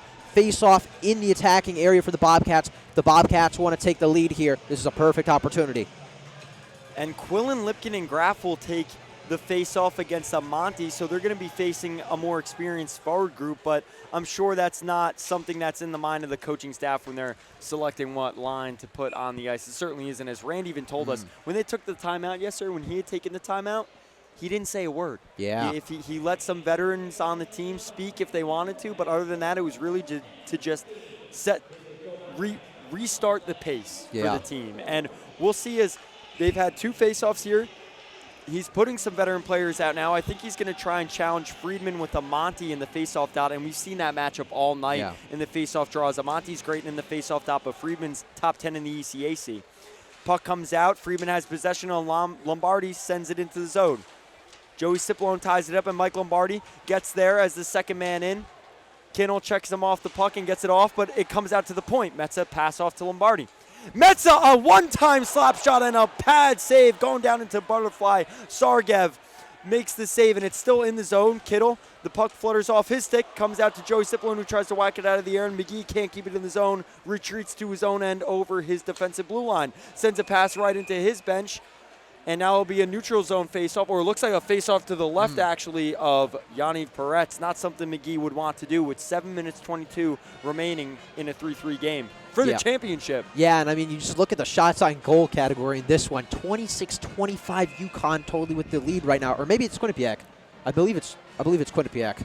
But regardless, this game neck and neck with shots on goal, neck and neck. We're back and forth. Great defensive plays so far in the latter half of this third period.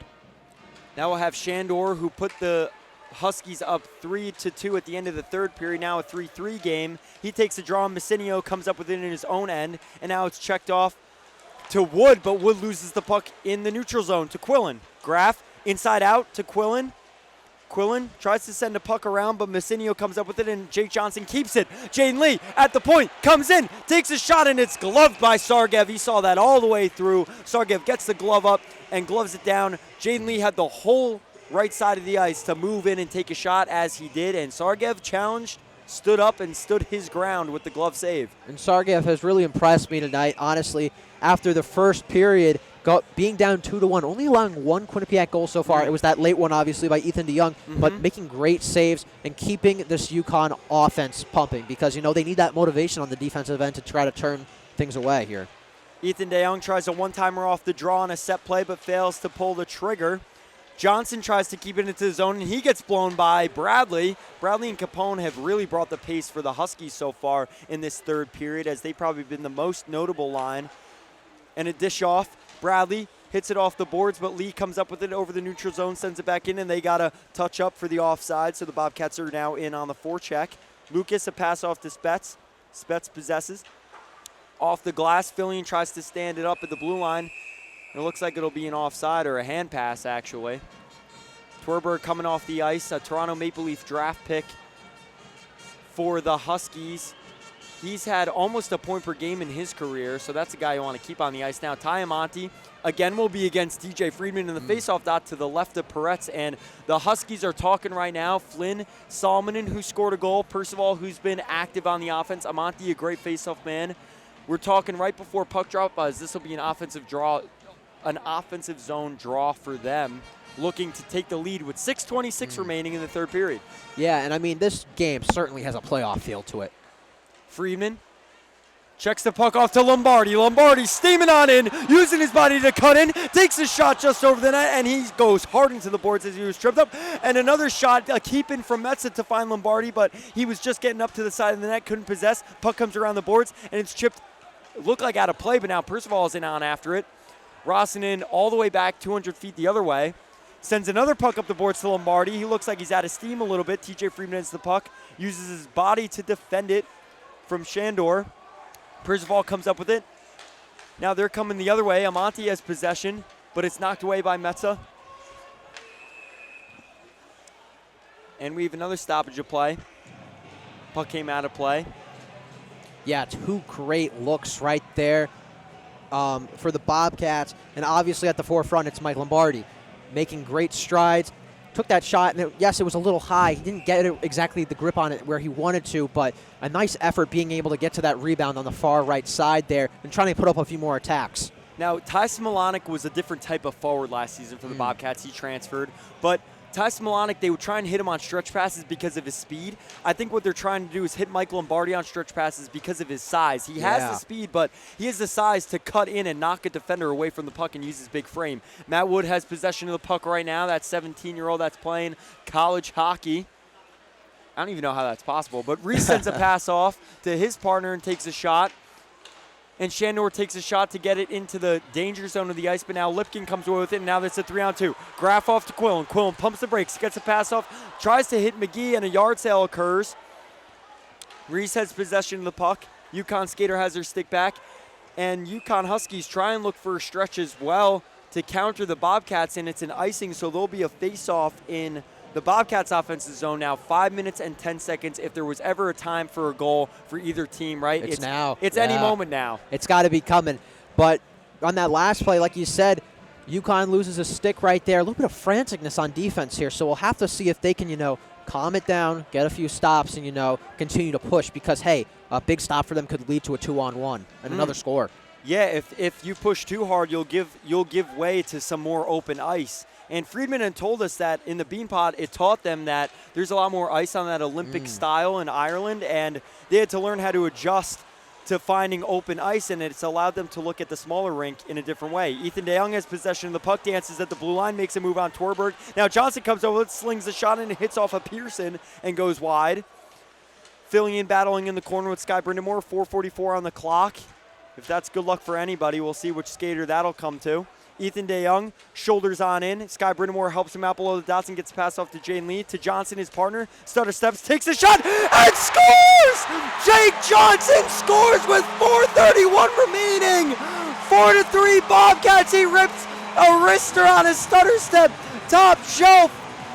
4-3 Bobcats with 4:31 remaining. Send that one to the highlight reel. Right place at the right time. Jake Johnson, the Bobcats on offense, muscling for that one, being able to dig it out of the corner there, sets up Johnson right, flicks it right in, and right off that right post, in for the score. Quinnipiac scoring probably the biggest goal of this game so far. 4 minutes and 31 seconds left. Possibly the biggest goal of their season. Bar Mexico, Jake Johnson off the pipe and down, beating the goaltender for the UConn Huskies. 4-3 Bobcats with 4:25 remaining. A huge goal from Jake Johnson, who, if you recall, on the first goal for the UConn Huskies, he got blown by Pearson, and Pearson scored, so it was kind of on him. I think he would take that responsibility. I think any defender would, that he gave up the breakaway, and now he responds by scoring the go-ahead goal with 4:25 remaining in the period. Now Torberg comes away with it. A stick is lying on the ice. Mike Lombardi lost the stick. Metza jumps the play, makes a nice poke check. And now Torberg comes away with it. Gets a pass off to Lucas. Lucas now below the circle. Gets jammed up by the official, and a puck comes to the top of the blue line, and Spets couldn't keep it in. Lucas has the puck at the neutral zone red line. Lucas swirling, looking for some help as the Huskies go for a line change. Bradley circling. They don't hit him.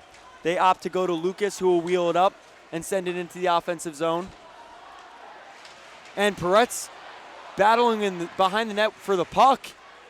The Bobcats come away with it, but now Percival has it jammed up on the breakout. Flynn has the puck at the point, takes a shot, it hits off Lipkin, comes to the front of the net, and a shot from Salmonen just goes wide on a whack attempt in front of the net, a snapshot. The Huskies controlling right now with 3:25. Kinnell battling with Percival in the corner. Kinnell, a defender in the zone. Flynn and Salmonen at the points, waiting for the puck to squeak out. Kinnell pinching. Lipkin along the boards, and they're battling now. And there's a stoppage of play. Looks like it'll be a face-off as the puck was along the boards for too long. Yeah, well, I'll tell you, that was a massive goal right there by Jake Johnson. Still can't get over that one myself. Obviously, Quinnipiac comes into this period down a goal, able to tie it up and take the lead. Two big, massive goals. You're talking about the goal of the season right there. Definitely has the potential to be that. And obviously, it looks like we're getting a timeout called here. A big moment for the Bobcats, a big moment for UConn, because soon we're going to start to see maybe a little empty net action for UConn, and maybe that added pressure. I mean, we see how physical and how speedy UConn is, and putting another skater out there, I mean, what kind of damage could that cause for UConn? And UConn, the Huskies have certainly brought the heat with 5-on-5 play. They're able to pull the goaltender on the Bobcats. We'll see what they'll be able to do 6-on-5. Now, that's Jake Johnson's 4th goal. He was an RPI engineer transfer. He's had quite the season for the Bobcats. He's now playing on the top pairing as he had injuries that kept him out the two of the first games of the season after the exhibition matches. He's now playing alongside Zach Metza as his D partner, and he's really just seamlessly found his way into the lineup. Had those injuries battled. Now he's on the top pairing. Scored a big goal against his former team. Scored a big goal against Clarkson. That was one of those matchups that the Bobcats had a tough time. They eventually won 6-3, and now he scores the go-ahead goal in the 3rd period for the Connecticut Ice Championship. We'll see how the Huskies respond here with the face-off in the Bobcat zone. Well, he's been one of the most underrated players, in my opinion, for the Bobcats this year. I mean, we talk about it all the time, the deflections and the defensive focus that he brings to this team. But you know what? He gets on the scoreboard here tonight, and that's big. Yeah, contributions, as you mentioned, all around the ice all season, and now he has the big goal. Huskies look like they won the draw, but it's coming back. Yeah, had some face-off troubles so far in this game. Just, I think, a little bit of jumping here on the UConn side. Obviously, we saw it down when Quinnipiac was attacking earlier in this game. Hopefully we can get, our right timing here and get off on this one. Looks like the Bobcats are reorganizing how they like to approach the face-off defensively. Johnson lined up against Pearson, Lucas and Spetz at the point, Shandor against Brindamore on the face-off dot. So Shandor, the best face-off man for the Huskies against Brindamore, the best face-off man for the Bobcats. If you didn't know, now you know. Sky Brindamore is Rod Brindamore's son, Carolina Hurricanes coach. 3 minutes tick off the clock. Now we're at 2:59. We are certainly in that time frame where you got to watch. The Huskies are going to pull their goaltender. Pearson has the puck cutting through the neutral zone. Spetz tries to dump it in. Wood and Pearson on the forecheck on Johnson, and Jaden Lee can't possess. Amonte chokes the puck up, and Ethan DeYoung's battling with Sky Brindamore. Sky Brindamore comes away with it, but looks like Lucas controls at the point. Puck comes out, but Brindamore was on the ice. If he was standing up, he probably could have had a break attempt if he got those legs going. Spetz controls, 2:28 on the clock. And a break-in attempt fails by Spetz. Jane Lee chips it out of the zone. Wood keeps it in the zone. Wood has possession. And puck comes to the point, but no one's there. As Spetz had no idea no one's that was jumping seen it. off the ice. And now Quillen comes up with it. Quillen moving into the zone. He passes it off to Graff, who misses the pass attempt. It looks like the Bobcats didn't realize and moved a little bit almost too quickly for the pace that they were going at on that 3-on-2 to connect and feather a pass through. Kinnell has the puck, and there you go. Sargev's going to the bench for the extra attacker. Percival hops on the ice as the 6th man. They don't fully have possession. The puck gets by Flynn, but Percival has it at the point. Makes a deke move, tries to get it into the zone, and the puck comes out. Kinnell retrieving it in his end. Colin Graff on him on the forecheck. And Kinnell uses the net as a way to defend against Graff. The puck sent behind to Flynn. Flynn possesses and gets a pass off, and Bradley chips it into the zone. Johnson chips it off the glass and out, 1:25 remaining. Huskies having a very difficult time getting into the Bobcats' end. Metza with the puck, sends it off to DeYoung, who sends it to the empty net and misses. It looked like he had a sure chance to get that in the empty net. Capone battling along the boards. And now Lucas comes away with it, 1:08 on the clock, 4-3 Bobcats. Puck chipped into the zone. Pearson in, but it's ruled as offsides. And now Mike Kavanaugh is off the bench yelling at the officials as it looks like the puck will come all the way down and they're going to have to put the goaltender back in. Arseny Sergev has made a few outstanding saves tonight, and now he is the player that has to come off the ice for the 6th attacker. So now he'll be back in the net again, and the Huskies, in order to get something going with 1:01 remaining in the game. Yeah, and he faced a daunting task tonight in this Bobcat offense, and not many goalkeepers can do as great of a job as he has, barring the fact that, 4 goals got through, but, just a great performance from him tonight, regardless. In a tight game, all you can ask for is a strong goaltending. And Lipkin comes away with it and makes a move, has Sergev out of his jockstrap. Metza takes a one-time shot, and Sergev makes a glove save Wow, Sergeyev makes a beautiful save on Lipkin, who comes in on his own, and Metsa a one-time slap shot while Sergeyev was out of position. He got the glove on it and gloved it down. Some roughing occurring after the play, a little extracurricular activity. Yeah, and I mean, hey, what a crazy play right there. Lipkin almost put that one in, made the move and almost had the finish, but just kind of lost it there a little bit. And obviously, Bobcats right where they want to be right now. 47 seconds left in this one. About to get the face-off. And, hey, they're sending the man, Skylar Brindamore, to finish the job. If there's one guy you want in the face-off dot with 47 seconds remaining and you want to defend a lead, it's certainly Skylar Brindamore. He'll be matched up with Ethan DeYoung and Sam Lipkin, two of the great defensive forwards for the Bobcats. Metsa and Johnson on the ice. Metsa and Johnson, that defensive pairing has contributed all over the ice and on the score sheet tonight more than once. A goal and 2 assists. I'm not sure if Metsa had an assist. I believe it was Jaden Lee, actually, who got the pass off to Johnson. And Jaden Lee's also played a lot with Johnson so far this season. We saw they had a big game against Princeton earlier on where they each scored a goal on military night. Huskies trying to keep it in the zone. Wood off to Lucas, and the goaltender's pulled. Lucas has possession. 27 seconds left. He's eyeing up a shot. Wood takes a shot, and there's a net front scramble in front. The scramble's still going, and the puck's knocked out. 19 seconds remaining. Puck comes back out to Lucas. A far side pass is knocked away by the Bobcats, and Amonte's battling. Wood is the puck. Comes away with it. 10 seconds left. Takes a shot, and it's blocked by Lipkin. Off the glass, comes out. 5 seconds tick off the clock.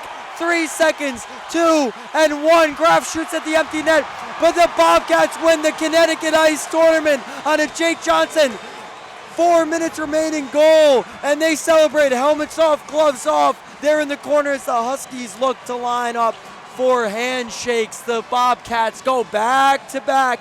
They win back-to-back against UConn in the Connecticut Ice Tournament, this time on home ice.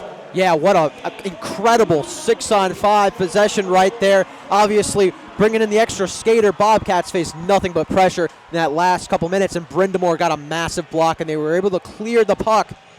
And time dwindled down, and Bobcats hold on to win this one 4-3. What an impressive outing for the Bobcats. You know, they start the weekend off against Sacred Heart University. Big blowout, 5-0. They're down 2-1 coming into that third period. Bobcats have a massive third period as we're getting a loud crowd ovation and handshakes are happening. What a way to roll into that Harvard game. Yeah, Mike Lombardi, a great leader for this Bobcats team. He was effective all over the ice, but first man to come out of the celebration pile to come and shake hands with the UConn Huskies. You can see he's far ahead in line than his other teammates, so great to see the sportsmanship for both Connecticut teams as the Bobcats are now the back-to-back Connecticut Ice champions. The champions are going to the red carpet that they're rolling out right now to present the trophy. It's a beautiful glass trophy. Sacred Heart, the consolation game winner against Yale. And the Huskies lose to the Bobcats, who will be crowned the best team in Connecticut. Back-to-back. They played UConn last season, won in a close game, and now they win in a game that they entered the third period down 3-2. The Huskies brought their all tonight. They did, and I was blown away by the Huskies and how far as a team they've come in recent years and how physical and aggressive they played tonight. But I'll tell you what, Matt, a game like this, we were talking about it earlier about, you just got to get to that stage late and, Frozen Four play. You got to get to that moment and things can happen. You know what? They played through this game. They got to a big moment, and I think this team tonight solidified themselves as a threat going forward for the rest of the season. Oh, certainly. Right now they're the number 12 team in the nation. I think you can't help but think that they played higher than that. I mean, they played the number 3 team in the nation, who last week was the number 1 team in the nation. Really hard. They had the lead on them coming into the third period. Had a little bit of difficulty defending against it, and Jake Johnson capitalized. Within 4 minutes left in the game, we certainly have a classic on home ice in the Connecticut Ice Tournament. An early history classic, a classic between the Huskies and the Bobcats, and now they all line up to celebrate. We'll see the trophy presentations occurring right now. We have no visual aid for you for QBSN radio. We'll see if they announce if there's any sort of player of the tournament as well. Looks like they have four plaques down there. I'd have to imagine it's got to be Jake Johnson after the game. The game-leading and eventually game-winning goal, right? I mean, maybe Zach Metsa gets some consideration for, how impactful he was down the line, but we'll just have to see.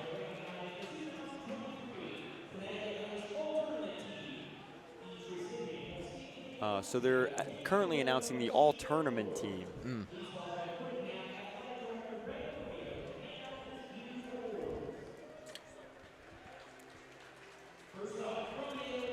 Some fans staying here to see the presentation.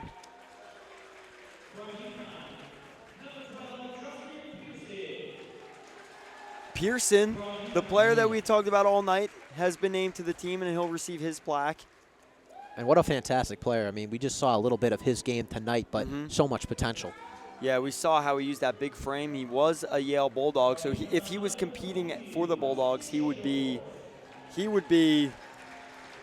in the consolation game today. But instead, he's in the championship game for the UConn Huskies, a program that's continued to grow. Now, Amonte's also in there. He was the man that dueled TJ Friedman of the Bobcats all night in the face-off dot and scored the goal that put them up 3-2.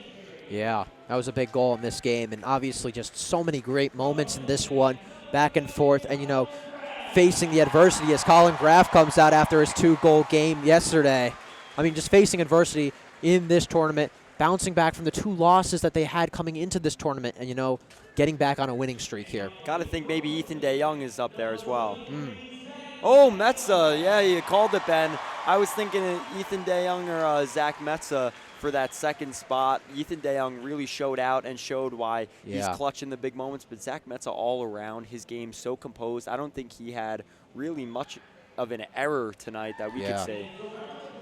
And, you know, it's important going into, you know, this Harvard game, ECAC play, you know, and potentially NCAA play. You know, you got to have a guy like Metza on your team that, you know, through it all, he's there. He makes the simple plays and, you know, helps you win these big games. Ethan DeYoung has also been named to the all-tournament team as well for his 2-goal effort tonight. He had a goal in the first game as well against Sacred Heart, so he really had an outstanding weekend. He's come up in the big moments all season for the Bobcats. And here's the trophy for the Bobcats. They will be presented the trophy right now. The Huskies receiving a round of applause for their effort tonight. I'm sure they just want to leave the ice and go back home to their $7 million arena.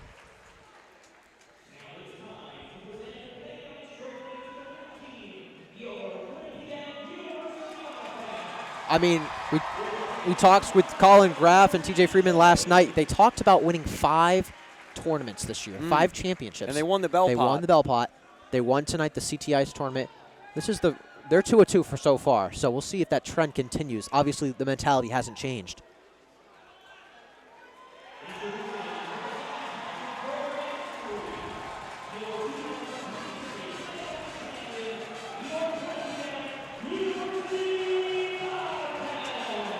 The Bobcats have won the Connecticut Ice Tournament and celebrate on the ice. Thank you for joining us all weekend at QBSN for keeping up with the entire Connecticut Ice Tournament. The first matchup with the Quinnipiac Bobcats and Pioneers and the UConn Huskies and Yale Bulldogs. The consolation game called by Griffin Cass and Kaylin Terry. If you listen to that, great game. They play sweet victory here as Ben Rickevicious and Matt Mugno sign off. Thank you for joining us all weekend at QBSN/Listen Live. And we'll be here in 2 weeks to call a game for the men's hockey team against Brown and for the Battle of Whitney Avenue to return to Hamden. So long, everybody, and you'll hear Ben and I on the radio soon, as well as QBSN soon enough, back in Hamden, back in M&T Bank Arena, where the Bobcats will skate as the best team in Connecticut, champions of the Connecticut Ice Tournament.